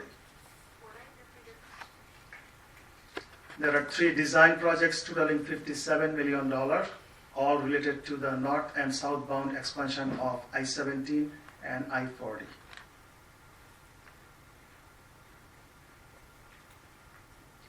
Lastly, in District 6, there are 55 projects programmed for a total of $981 million. To highlight some of the preservation projects, which include projects on I-40, I-10, and US 93. Also include several pavement rehab projects in La Paz County, Mojave, Yavapai, and Yuma counties. There are 5 bridge rehab and the replacement project in District 6, including the Colorado River Bridge rehab on I-40 and Santa Maria River Bridge on 96. There are 27 modernization projects in District 6, including scales and inspection pits projects at the Topok and Yuma ports of entry, several safety projects on routes 8, 89, 89A, 93, and 95 for signs and other safety improvements. There are also 13 local safety projects, including the signals, bike and pedestrians, and intersection improvement. The expansion projects are primarily on the widenings on I-70 and US 93, including $190 million projects on I-17 from Sunset Point to SR 69. Big Jim Wash and Vista Royal on US 93, totaling $178 million.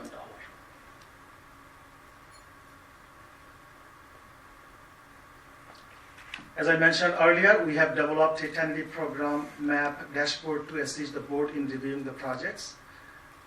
This dashboard can be filtered by county, board district, or other geographic options. It includes project maps, descriptions, and shows the years, amounts, and types of funding anticipated to be used for each year. We'll also make this available to the public during the public comment period.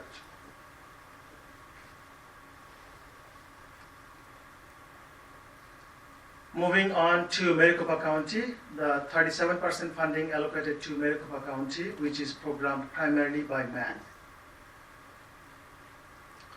Over the 5 years, Maricopa County will receive $2.38 billion to program on ADOT routes. With the passage of Proposition 479, MAG is now working through updating project schedules and costs. We have not included any projects in the presentation except the status of the I-10 widening on the next slide. We expect to have better information on MAG projects later this summer.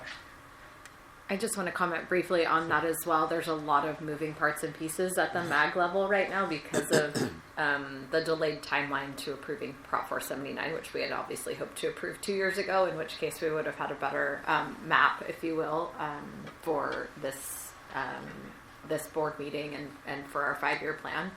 But we do anticipate that to be completed by the end of April. Is that correct? End of summer. End of summer? End of Oh, okay. So when we get obviously our 5-year plan needs to be approved in June. And so we will have lots of placeholders, I believe, or we will be basically approving the 5-year plan based on some historical information rather than current information. And then as they approve theirs, how would that sort of coincide? So when this has happened in the past, generally the board approves it pending MAG's, adoption of their program. Okay. So just to be clear on the MAG side of the world. Thank you. Iqbal. Oh, Board Member Pashkai? Madam Chair, I want to go back to the last District 6? item. Yeah. And I misspoke when I almost took a bridge project from Member Elter's district. So I will continue wading across my river. I want to wait my turn. I want to come Thank see you. the little Colorado with you now. Iqbal, if you want to proceed.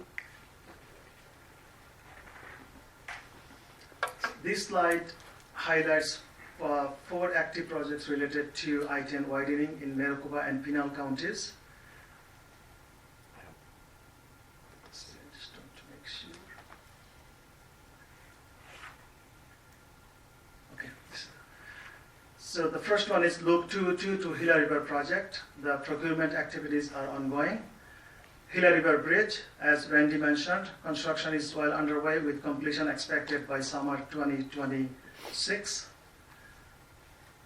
Gila River Bridge to Gasline Road project, bid advertisement is planned for March 2026, and finally the Gasline Road to SR 387 scheduled for bid advertisement in early April this year.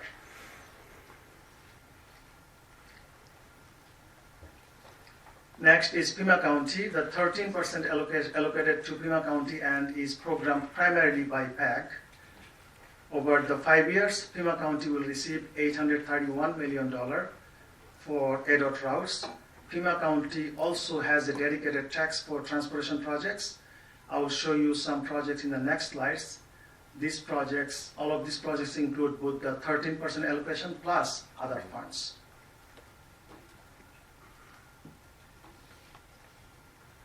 We'll start with the widening of I-10 from Country Club to Kino at $600 million. This is the largest project we have undertaken in southern Arizona.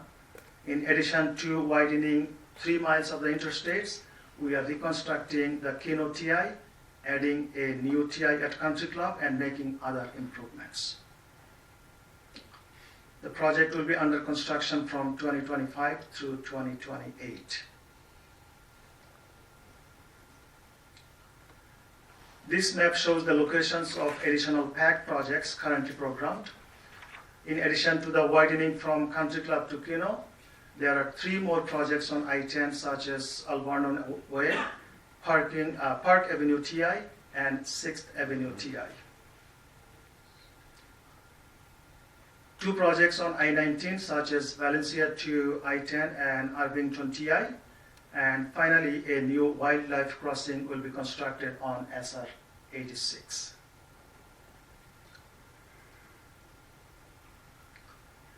Moving on to the airport program, we are anticipating $135.2 million over the 5-year period.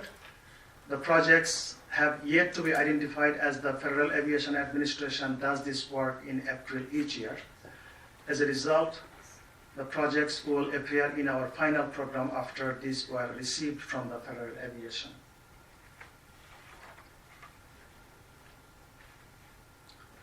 As part of our airport capital improvement program, this slide displays the 5 programs and associated program amount. First, we have the FAA match program. This program provides half of the sponsor's share for an FAA airport improvement program grant. Next is the state-funded development grant program. This grant program supports a wide range of initiatives including design, construction, safety improvements, and planning. Then we come to the airport pavement maintenance system program. Under this program, the sponsor is responsible for only 10% of the construction cost. Following that, the Grand Canyon National Park Airport Program provides grants specifically for that facility. And lastly, we have ADOT Airport Development Funding, which is dedicated to conducting statewide system studies and executing various projects.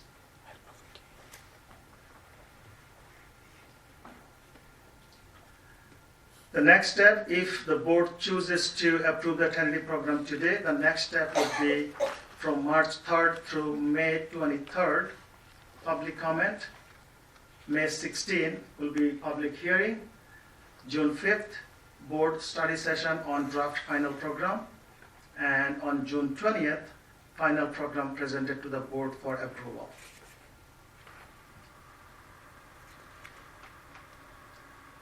With that, for the board's consideration, the requested action is approved to publish the 2026 to 2030 tentative 5-year transportation facilities construction program for public review and comment. Thank you, Iqbal. And just for the public's awareness, this board did have a study session on February 6th, an extensive study session. So if you don't hear a lot of questions from us, it may be because we got those answered on the 6th. But are there any additional questions from the board on the presentation that we've received today? Okay, seeing none, staff would like us to approve and publish the tentative program for public review and comment and set the public hearing for May 16th, 2025. Madam Chair, move for approval of the 2026-2030 tentative program to be released for public comments. Madam Chair, second with a comment. Please. Yeah, it's important. Some of us may have seen us, Lena, we were talking about specifically during the study session. There was also some discussion on the 347. The reason it's important to continue this process going now is now we're going to the point where the public gets to provide their input. So they can see where projects sit, where they sit in the 5-year plan. They can make comments alluding to if they want to see things moved up, down, vice versa. I've never heard anybody volunteer to move their projects down in the plan, but it does give you an opportunity to start talking about moving things forward or things that may not be in the plan, wanting them forward. So this really is the critical part for us to put it out and hear what the public has to say about it. Obviously, the financial considerations are quite often the overarching factors, but it is really the opportunity for the public to get engaged. Thank you, Madam Chair. Thank you. We have a motion and a second. All in favor? Aye. Aye. Any opposed? That motion carries with a 5-0 vote. Thank you, Iqbal and Christine, for your help on this item. I'm going to come back to 5 in just a minute. In the interest of time, and I apologize in advance, I have a hard stop coming soon, and so I wanted to make sure we had a quorum to vote on all the items that we needed to. And so I would like to move us to agenda item 10, then we'll move to agenda item 9, since Greg will already be at the podium, and then we'll come back to 5. So thank you.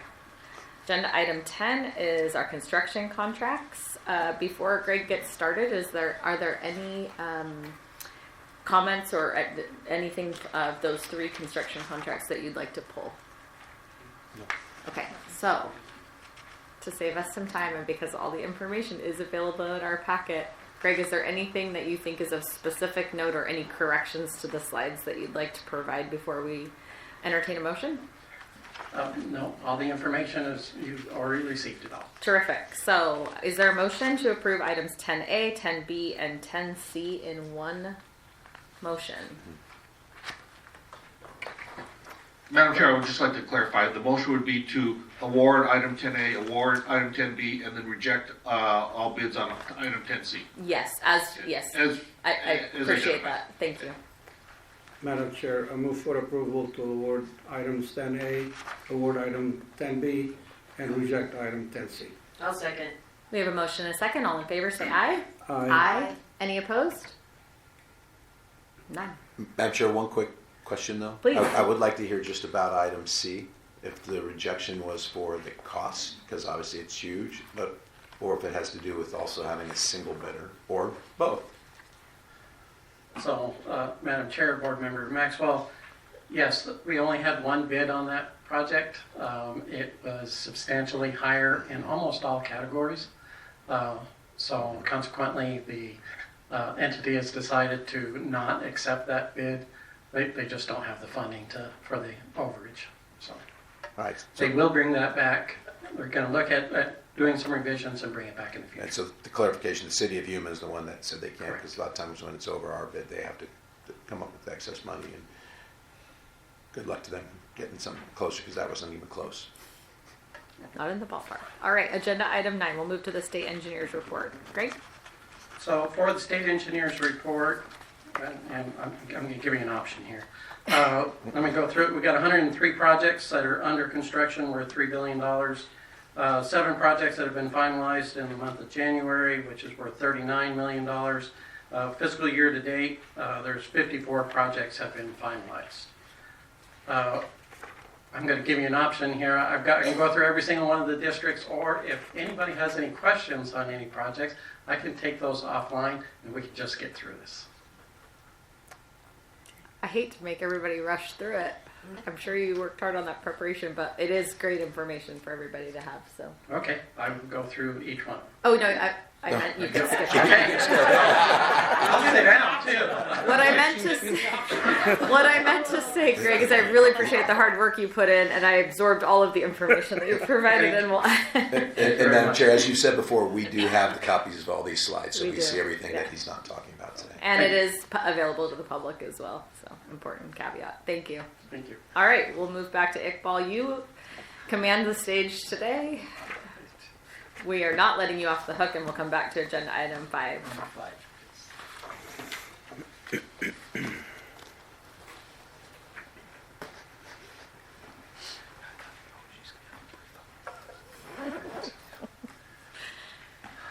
I'll keep it brief. I would like to provide a brief update on our recent and upcoming tribal outreach and engagement activities.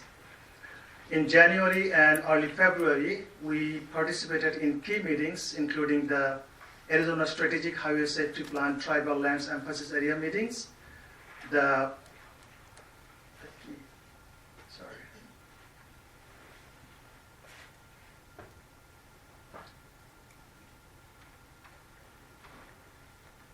So one of our key partnerships is with the Intertribal Council of Arizona, where we actively participate in advisory committees and working groups.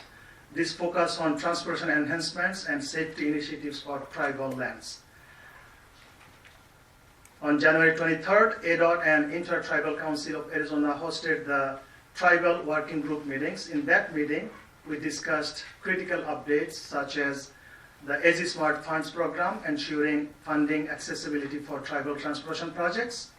We talked about the ADOT Transportation Alternative Program, promoting multimodal options for tribal communities. We also talked about Arizona Strategic Highway Safety Plan to address key safety initiatives. Finally, we discussed the tribal traffic count projects to improve data collection to support infrastructure planning.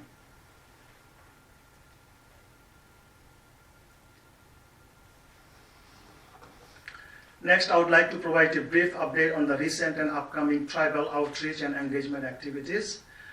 In January and early February, we participated in key meetings, including the Arizona Strategic Highway Safety Plan Tribal Lands Emphasis Area meetings, the Maricopa Association of Governments Tribal Safety Data meeting, and the Roads and Streets Conference Planning Committee kickoff meetings. Looking ahead, we are preparing for the National Transportation in Indian Country Conference in September, hosted in Chandler, Arizona.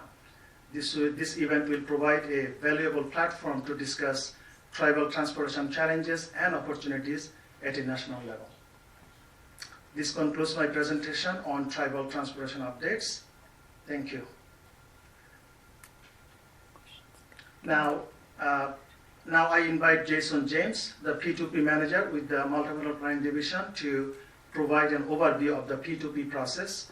Following that, Trent Calso, the ADOT project manager, will present SR 347 and US 95. Thank you.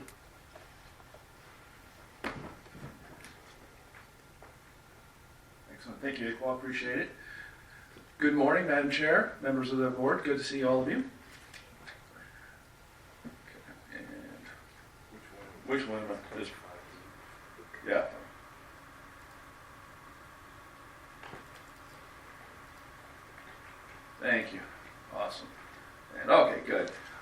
so per the request from the board at our study session, I will give a overview of our P2P process. So what is P2P? And you've seen this slide before from my supervisor Iqbal, who showed it earlier. So with the P2P process, it's the process we use to prioritize projects on the state highway system. It connects the recommended investment choice, as was mentioned before, of our long-range transportation plan to the 5-year construction program through performance, as required by Arizona revised statutes. So ADOT's initial P2P methodology was developed in June of 2014, which aligned with the principles and guidance from the Moving Ahead for Progress in the 21st Century, MAP 21 Transportation Bill. Since then, the Fixing America's Surface Transportation Act, the FAST Act, and the Bipartisan Infrastructure Bill have identified specific performance measures that ADOT must identify, track, and report to the Federal Highway Administration. So in response to the performance requirements of the FAST Act and subsequent federal transportation bills, ADOT has refined, and we continue to refine, our P2P process.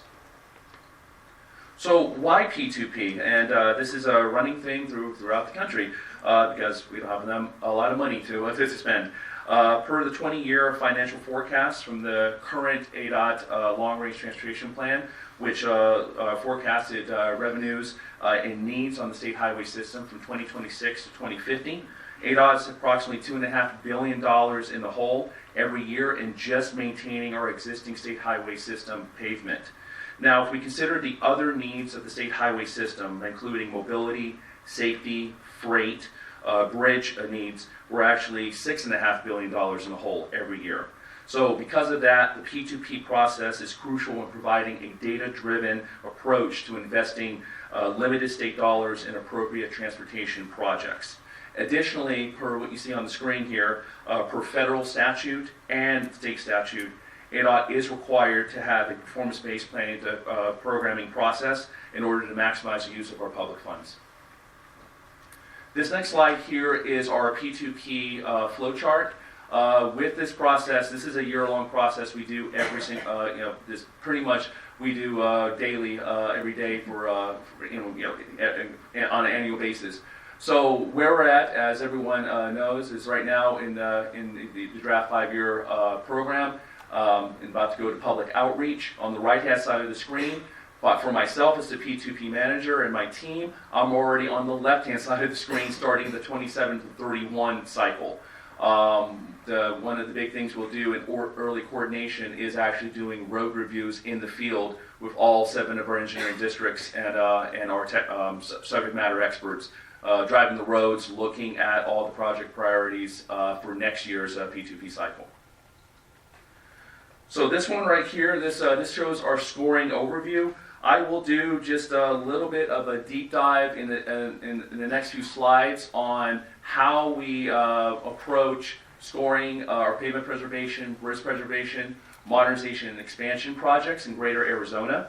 The annual investment targets that you see there on the screen, those are our rolling averages based on the funding allocations that we received from the Highway User Revenue Fund, the HER Fund, our Regional Area Road Fund, the RARF, and our federal formula funding. Again, those are rolling averages. Again, as you saw in the previous slide for the 10 to 5-year program, those will vary from year to year depending on revenues, depending on the progress of design and construction of projects in our program.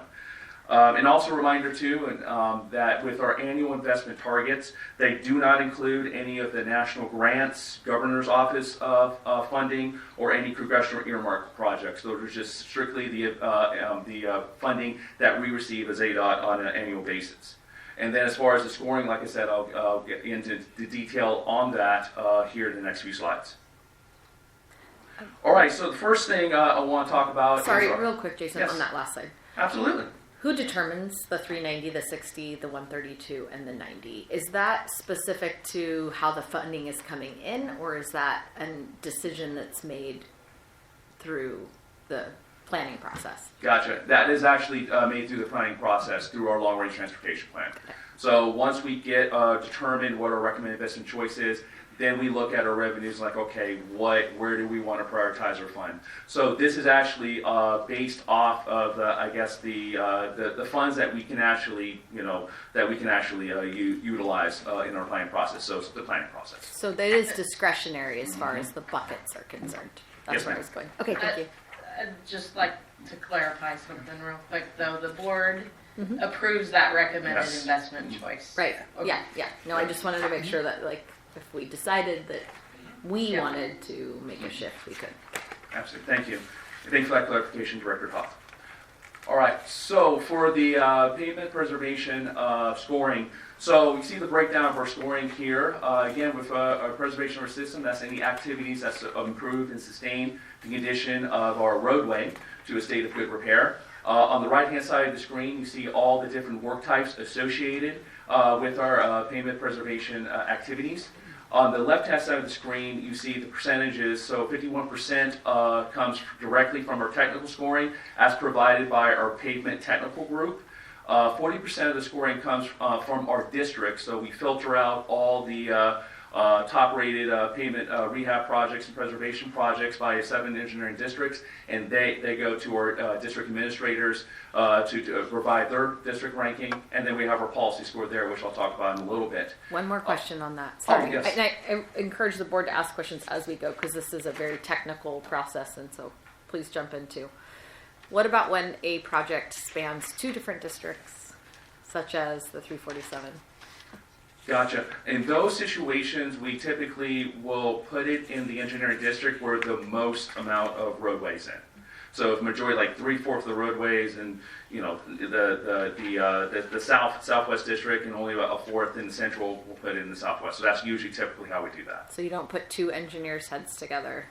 Oh, they will definitely talk together. Oh no, we definitely checking. collaborate and coordinate. Oh, absolutely. Okay. But as far as how it appears on the list, that's how we do it. Thank you. Absolutely.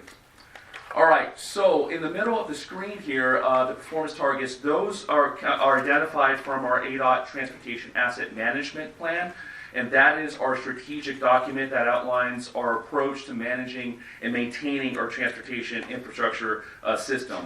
So that actually is kind of our strategy to try to reach those performance targets and goals. And we're actually in the process of updating that TAMP.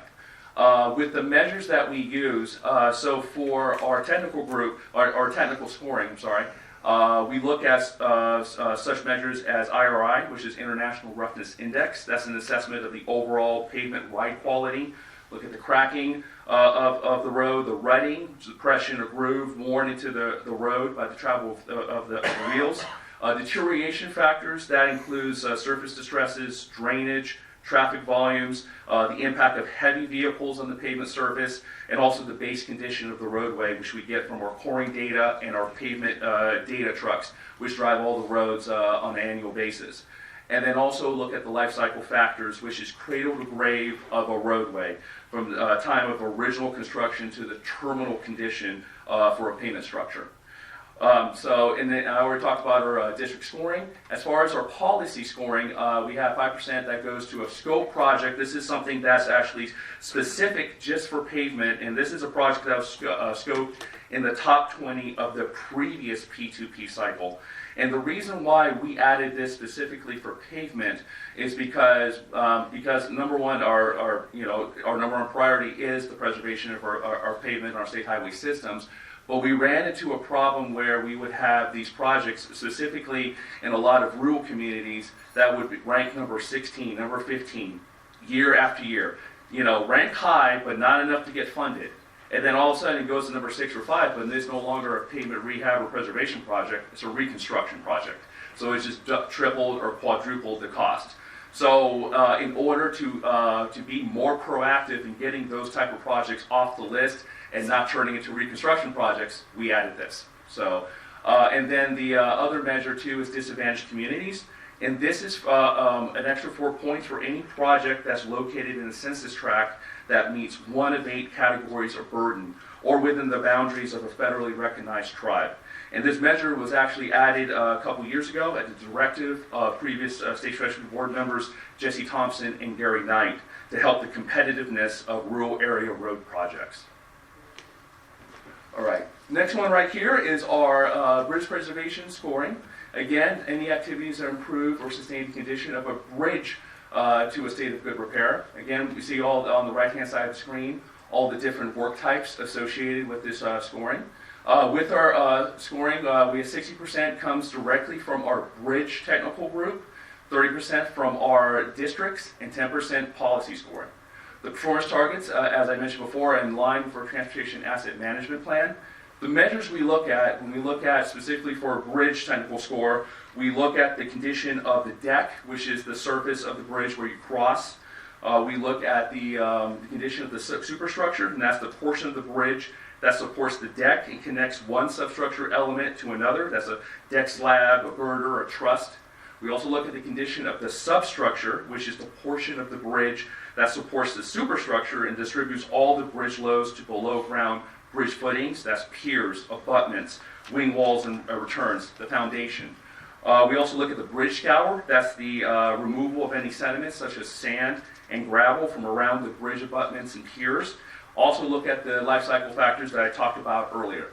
And then again, already talked about our district scoring there. With our policy scoring, we do look at not just for bridge, but also for modernization and expansion, which I'll talk about in a little bit. We look at the freight percentage as part of the policy score, and that's, again, the percentage of overall traffic volumes that freight vehicles represent. And then the functional classification of the roadway. That's the class of roads that our road belongs, interstate, highway, arterial, collector road. And then I already talked about our disadvantaged communities.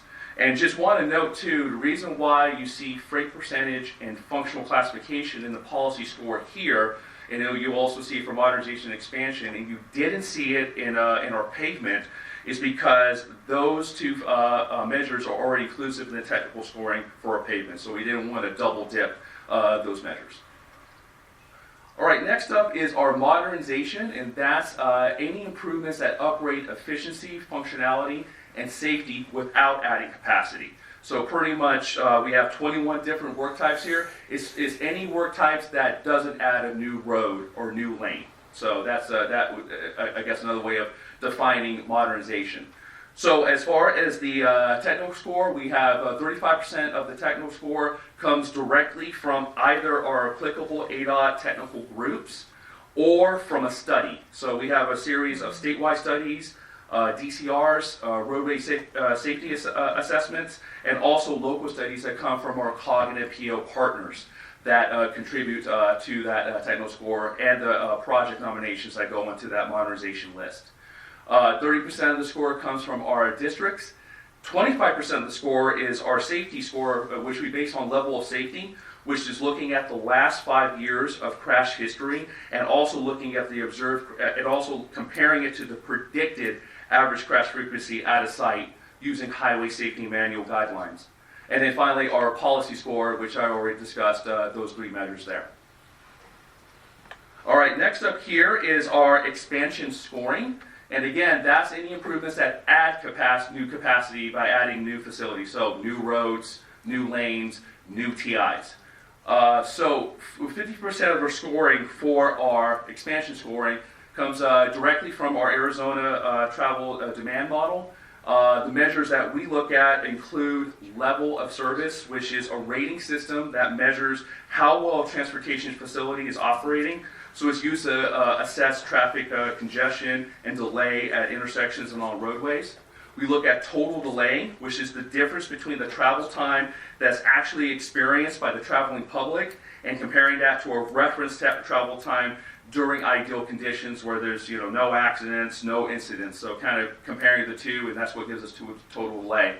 We also look at system reliability, and that's actually a measure of dependability of a travel time of a trip, or time to travel a road segment. Experience different hours of the day, especially during the peak hours, and also days of the week for both passenger vehicles and for freight. Next up, we look at supporting economic vitality, and that's scores for any project that's located within a key commerce corridor route. And key commerce corridors are road segments that connect major economic hubs of Arizona with their associated markets. So there are interstates, international, regional routes that promote the most economic activity and support and growth of jobs. So I-40, I-17, I-10, I-19, US 93 would be examples of that. And then finally, improving congestion, which is comparing the project future change in vehicle hours traveled at a project level.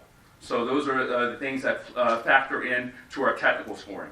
And again, 25% of our score comes directly from our districts, 15% from our level of safety service, and finally 10% of our scoring for our policy for those three measures there. And the last thing I want to say before I move on to the next slide for our expansion scoring is that one of the data sets that we use, that we input into the technical score that comes directly from our Arizona Travel Demand Model is a social economic data set that encompasses population, household, employment, and other economic variables that we need to consider, especially looking at future traffic volumes and also potential growth in an area. So that's factored in to our technical scoring for expansion projects. Daniels, I have a quick question. Please. Jason, back on yes. that slide. Yes. The engineering evaluation, can you elaborate on that as far as the expansion projects go? Gotcha. As far as the engineering, as far as from studies, from our district engineers? Yes, what is included in that evaluation for expansion?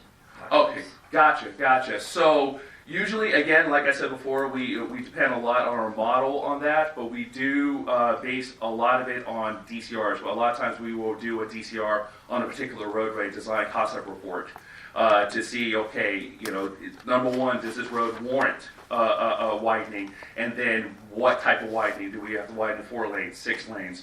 So we usually would do a study, a full-blown DCR, usually takes about a couple of years, and do that, and then we kind of base it off of that. Usually the results that come from that DCR, we put into our P2P list. So that's kind of how we approach that. We really do a full-blown study on it. And a majority of the projects that are on our P2P Greater Arizona Expansion list have come out of DCRs.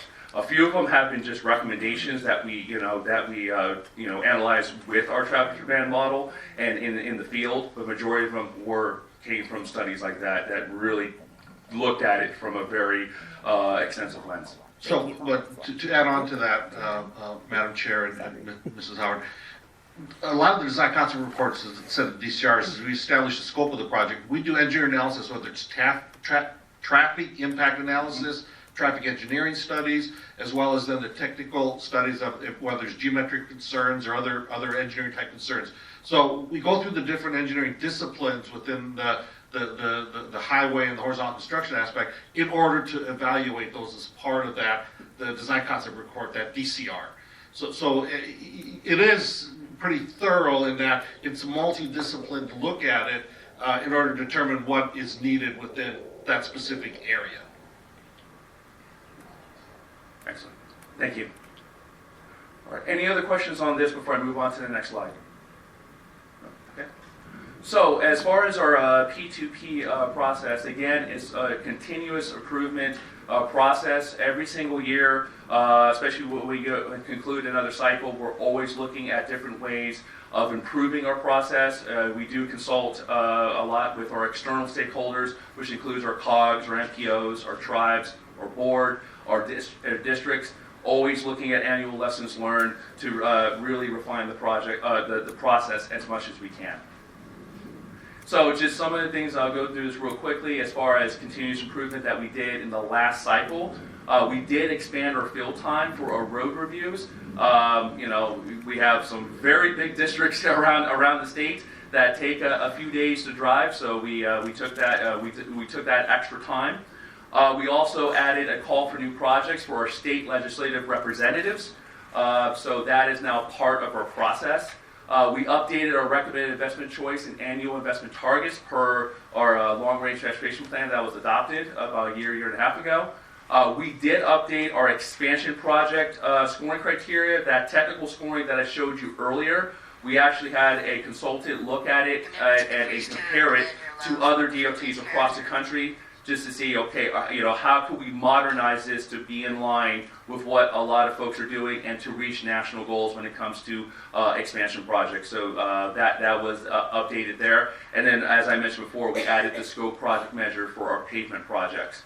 Forthcoming for this next year's P2P cycle, we are updating the manual. We're integrating a lot of the P2P to be automated within our GIS software. And we're also going to be updating the performance metrics with the updated transportation asset management plan. So finally on this one right here, kind of where we're at for this year for P2P. As I mentioned earlier, we're going to be starting the road reviews in all districts starting in the first week of March, starting in the Southeast District. So being Globe and being Bisbee and Safford in that area pretty soon. So the next one is the call for new projects, which we'll put out round one to our COGS, MPOs, our tribes, our State Transportation Board, our districts, and state legislative. We're going to put that out there probably in about, I would say, mid to late March to put that call out due beginning of May. Then we also do a round two just for our technical groups at ADOT for pavement, bridge, modernization, and expansion. And then once we receive those, we do the project rankings from May to August.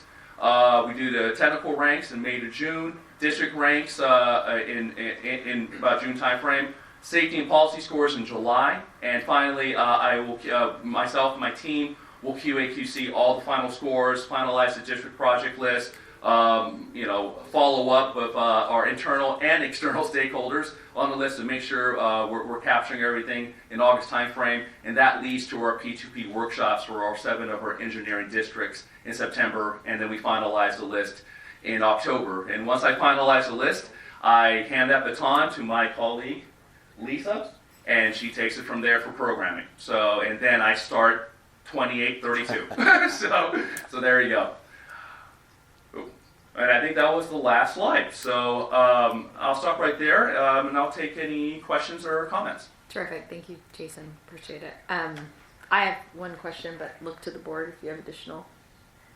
Are the scoring sheets made public?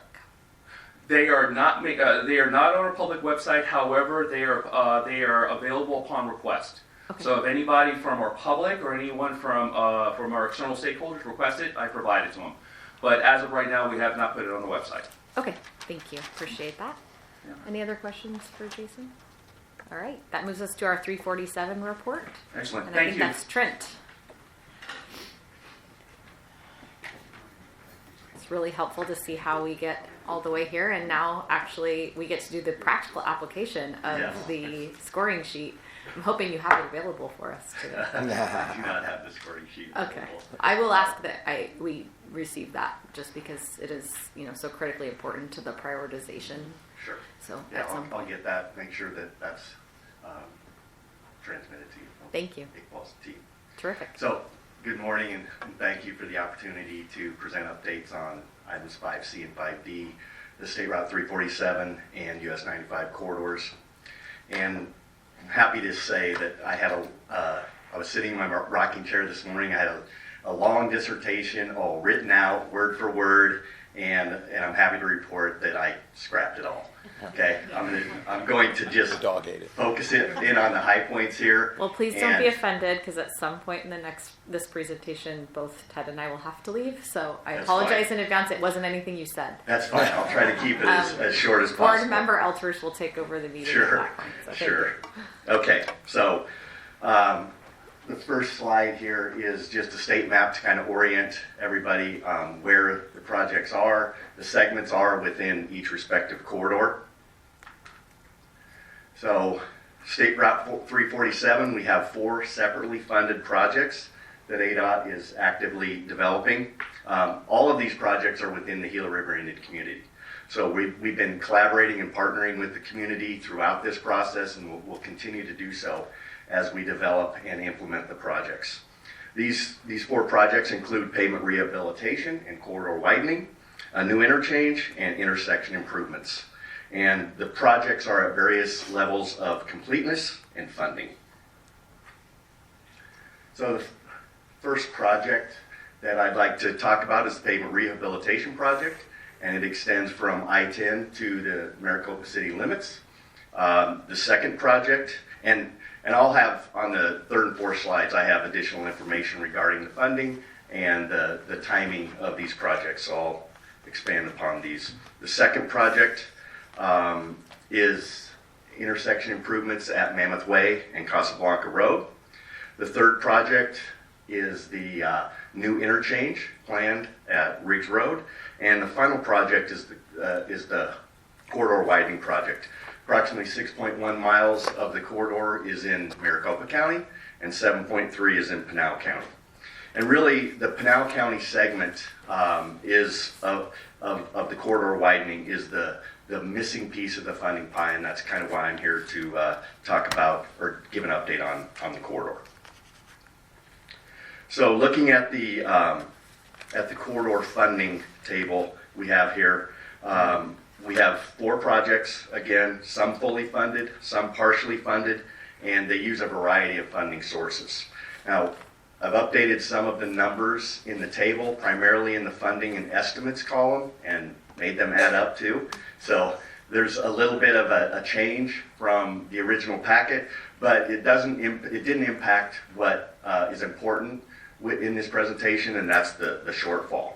So in the end, we end up with a shortfall of approximately $145 million to fully improve this corridor. And it's made up of $131 million in the Pinal County segment or the greater Arizona area and $14 million in Maricopa County. So moving on to the project timeline. From this perspective, the pavement rehabilitation project would be the first one ready to construct by the end of this year. And then over the next 12 to 15 months, each of the other 3 projects would be ready to advertise as indicated. You may notice the long durations in between the time we complete design and the project is bid ready, for instance, to get to the stars at the end. And that time is needed to complete utility relocations, acquire the needed right-of-way, and also complete cultural recovery throughout the length of the corridor that you may have noticed taking place on I-10 as we get ready to widen I-10 through the community. So there's still a lot of work to do to meeting these timelines. And again, we're going to continue to coordinate with our regional stakeholders and the community to do our best to achieve these goals. So that's all I had. Open it up for discussion. Please. Thank you, Madam Chair. Good to see you, Clint. Yeah, you too. Back a couple of slides. Understanding the time these slides, this information and data was gathered and to be presented, and the timing when the city of Maricopa announced their contribution. Is that number reflected in this total shortage? So no, this is an overall total shortage. It doesn't anticipate funding from outside sources. Okay. The other question that I have is related to, I think it's the same slide, last row, what is this? SR 347 widening Pinal County. Current estimate is 120, but the shortage is 131. It should be 120. So it should be 120 if you add up the shortages. That number was changed right at the end, so apologize for that. But the shortage is 120. Okay. Any other questions? Yeah, I'd like to add, the comment made at the bottom of it caught my attention because you talked about the last MAC committee meeting. There's already been talk about if funding becomes available in Pinal County, then widening could move up significantly. So could that, in theory, be some of the funding that's coming from Maricopa, the city of Maricopa, to move it forward? No, I think that would be separate from that. The funding that is in Prop 479 is in phase 2. It's already anticipated to widen the corridor from I-10 down to Riggs Road. So the money that you're asking about would be in addition to that funding in Prop 479. One other question, and this might be more sort of philosophical in nature, so forgive me in advance, but, we just did look through the P2P process and sort of saw what all the percentages are and how those things rank, but there really wasn't anything in that P2P process that says, is there funding available and therefore it will be moved up, right? I think I have a little bit of pause that now we're talking about the 347 and that we have a funding shortfall and that's the reason why we're not moving forward with the construction, but then we have the P2P process, which is very, very objective and doesn't have an element of the financial component in it as far as rankings go. And so I just want to make sure that we're not sort of convoluting the two. They're two completely different processes or analysis, if you will, but they do seem to eliminate or have some sort of play. Can you speak to that? Or maybe this is a more Director Toth. I won't put you on the spot, Trent. Let's look to Director Toth. That wasn't fair. I'm sorry. So Director Toth, how are we reconciling, like this is a big number, and if we do this project, or if it's ranked higher, that means that there's a substantial number of other projects that don't get into the 5-year plan. At the same time, when we hear of new funding sources, are we now bumping this up because we now have funding, and how do we reconcile those two processes? Right, so where we are, when we present to the board the 5-year program, we have a certain amount of funding that's available for new projects. And so based on the ranking of the P2P, we basically, which projects can be fully funded, and then where's the remaining funding that can be allocated to the next level of P2P. So that's the process in terms of providing that to the board. Now when we get legislative appropriations and things like that, that changes. Obviously, if the funding's there, we can move forward with it. But that's up to the board's discretion as well in terms of the 5-year program. So if the board moved money from one bucket to another, which it sounds like we have the authority with which to do so, we technically could find dollars. We're still taking away from others, which I hate even like trying to say that, because I don't love that mentality. I'd rather plan with vision rather than plan with funding. But that is an option, if you will, for the board. Correct. Madam Chair, if I may real quick, maybe I can summarize it. It just seems like we're hearing that Proposition 479 has some money for this corridor. Yes, we're it's also phase 2 though. Right, phase 2. Yeah, and so that's what they're working on right now, is to get it moved into phase 1 through the MAG process. Okay, so thank you for that clarification. My point then is, if that moves forward and the city of Maricopa is contributing a certain amount, and we saw legislative proposals for funding to be made available, if that makes it, then add it up, whatever that final number is, and compared to this gap, it may close the gap, and there might be just a smaller gap. With that said, the design, from what I understand it, is moving forward. So if the funding becomes available in its entirety, then the design will be finalized and there would be no delay from design to construction. If the gap is, I'm assuming, but summarizing, if the gap is smaller, but the 145 is no longer 145, it's a lot smaller, and 3 of the 4 segments can be advanced, then it's going to be advanced. I'm assuming that is the case, right? So, Madam Chair, Mr. Elters, that in its simplest form, yes. Good answer. So the earliest that this project could actually come online, and you can go back to your other slide, Trent, if you want. That's where I was going to go to for the this. timeline slide. Yeah. This is all things proceeding as needed and necessary, and construction funding becoming available. This is the timeline.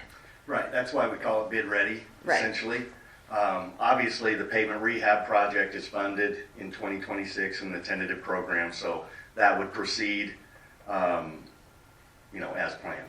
So for this, the purposes of our board here, we can't put this into the 5-year plan until we know that there's a funding source available. Okay. So that gives us all lots of homework between now and May 16th, or shortly thereafter. I guess we have till June technically, but that gives us all a lot of homework if we want to see this be included in the 5-year plan beginning this year. Okay. I think that makes sense. Clear as mud. Thank you. Yeah, you bet. Any other questions? Anything else? Any other questions for Trent related to SR 347? Moves to the 95. I just want to say thank you. Yeah. We've done a lot on you guys to help us understand and to make these decisions, and we appreciate it. Happy to do it. Thanks. I think you're providing an update on US 95 as well, right? You bet. Yes, I am. Item 5D. Sorry. So, US 95, ADOT has been working on this corridor for many, many years. As a matter of fact, the environmental document and DCR was completed in 2006, almost 20 years ago. And it took until about the last 5 to 7 years for ADOT to improve sections of this corridor. We've used various funding sources, including legislative appropriations and a DOD grant, as a matter of fact, to construct the first 3 segments shown on the list here from Avenue 9E to Welton Mohawk Canal. And the 4th project is a project that's under design currently, and it's from Welton Mohawk Canal to Imperial Dam Road. Well, Imperial Dam Road is the entrance to the Yuma Proving Grounds. That project, as I said, is under design, but it's the time frame for that project is significantly longer than project number 5, which I'll talk about shortly, just due to its complexity and the location of it related to the Dome Mountain there.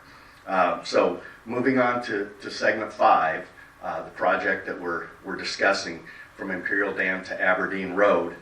This segment is entirely contained within the U.S. Army's Yuma Proving Grounds, which provides testing for a large variety of machinery and weapons developed by the U.S. Army. So the design team has been working on developing this project for over a year, and we've been designing the ultimate improvements. So the first project, or the first set of improvements that we'll talk about are the ultimate improvements. It's reconstructing and widening the existing 2-lane highway to a 4-lane divided highway.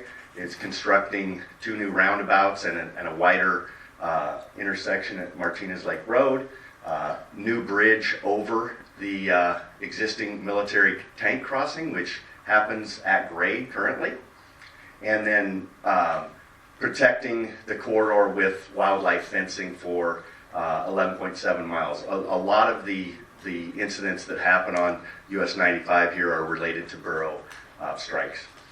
So an update on the project: we have our environmental clearance and the right-of-way acquisitions and utility relocations to support the ultimate improvements will be done this summer. So in essence, this project is bid ready and ready to advertise this summer, pending the obtaining construction funding. The second set of improvements that we've looked at are to match the existing legislative appropriation funding that's available to us.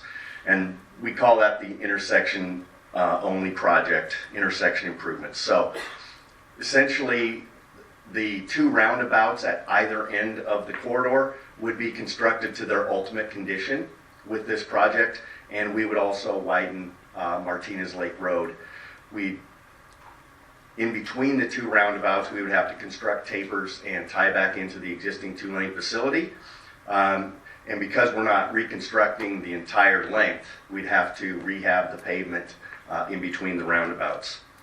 So we're already talking about potentially redesigning and repackaging the project to the scope of just the intersection improvement project, and we could have that done later this summer and ready for advertisement in August or September of this year.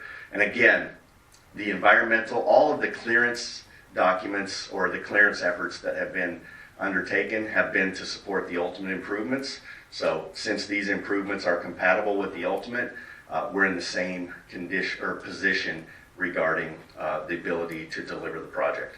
This project would cost approximately $30 million, which on the last slide is approximately the amount we have from a legislative appropriation left over from the development of the projects. So in essence, to be in a position to construct the ultimate improvements, we're looking at a shortage of $46 million. Thank you, Trent. You bet. Any questions? Do you have any questions? No. So I just want to acknowledge the fact and the history that you provided, which is this corridor has been under improvement for a couple of decades. DCR was completed probably many years ago, and so it's been needed for all these years. We have a $46 million gap.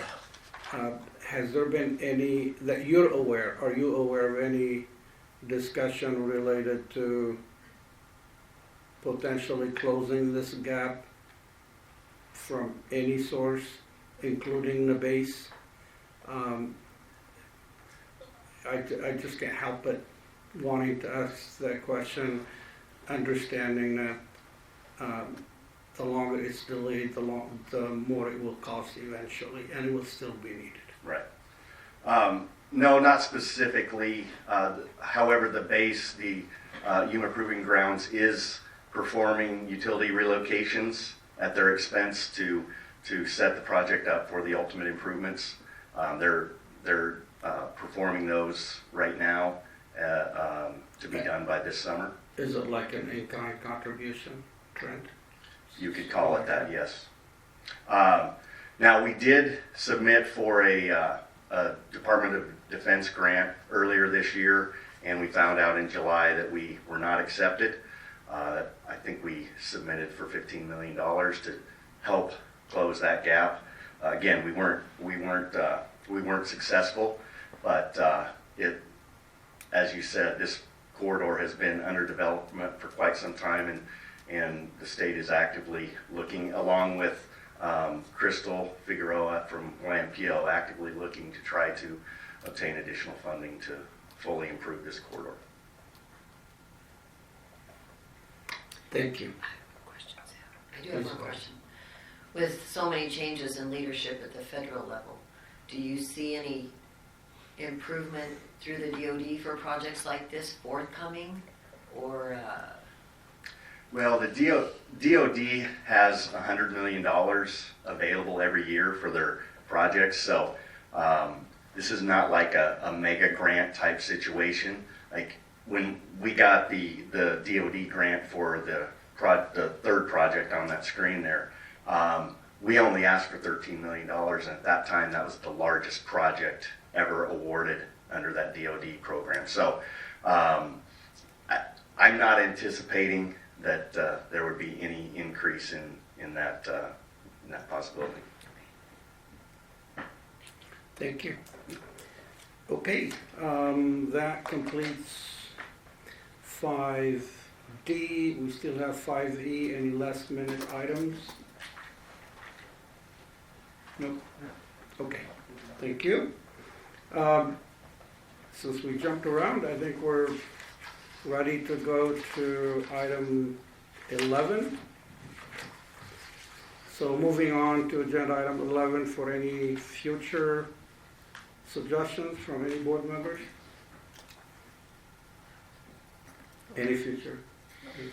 Okay, that was easy. We'll make it an easy on you. With no other items pending or remaining, I will say one more time, special thanks to the City of Surprise for hosting us. And with that, I will adjourn this meeting. Thank you.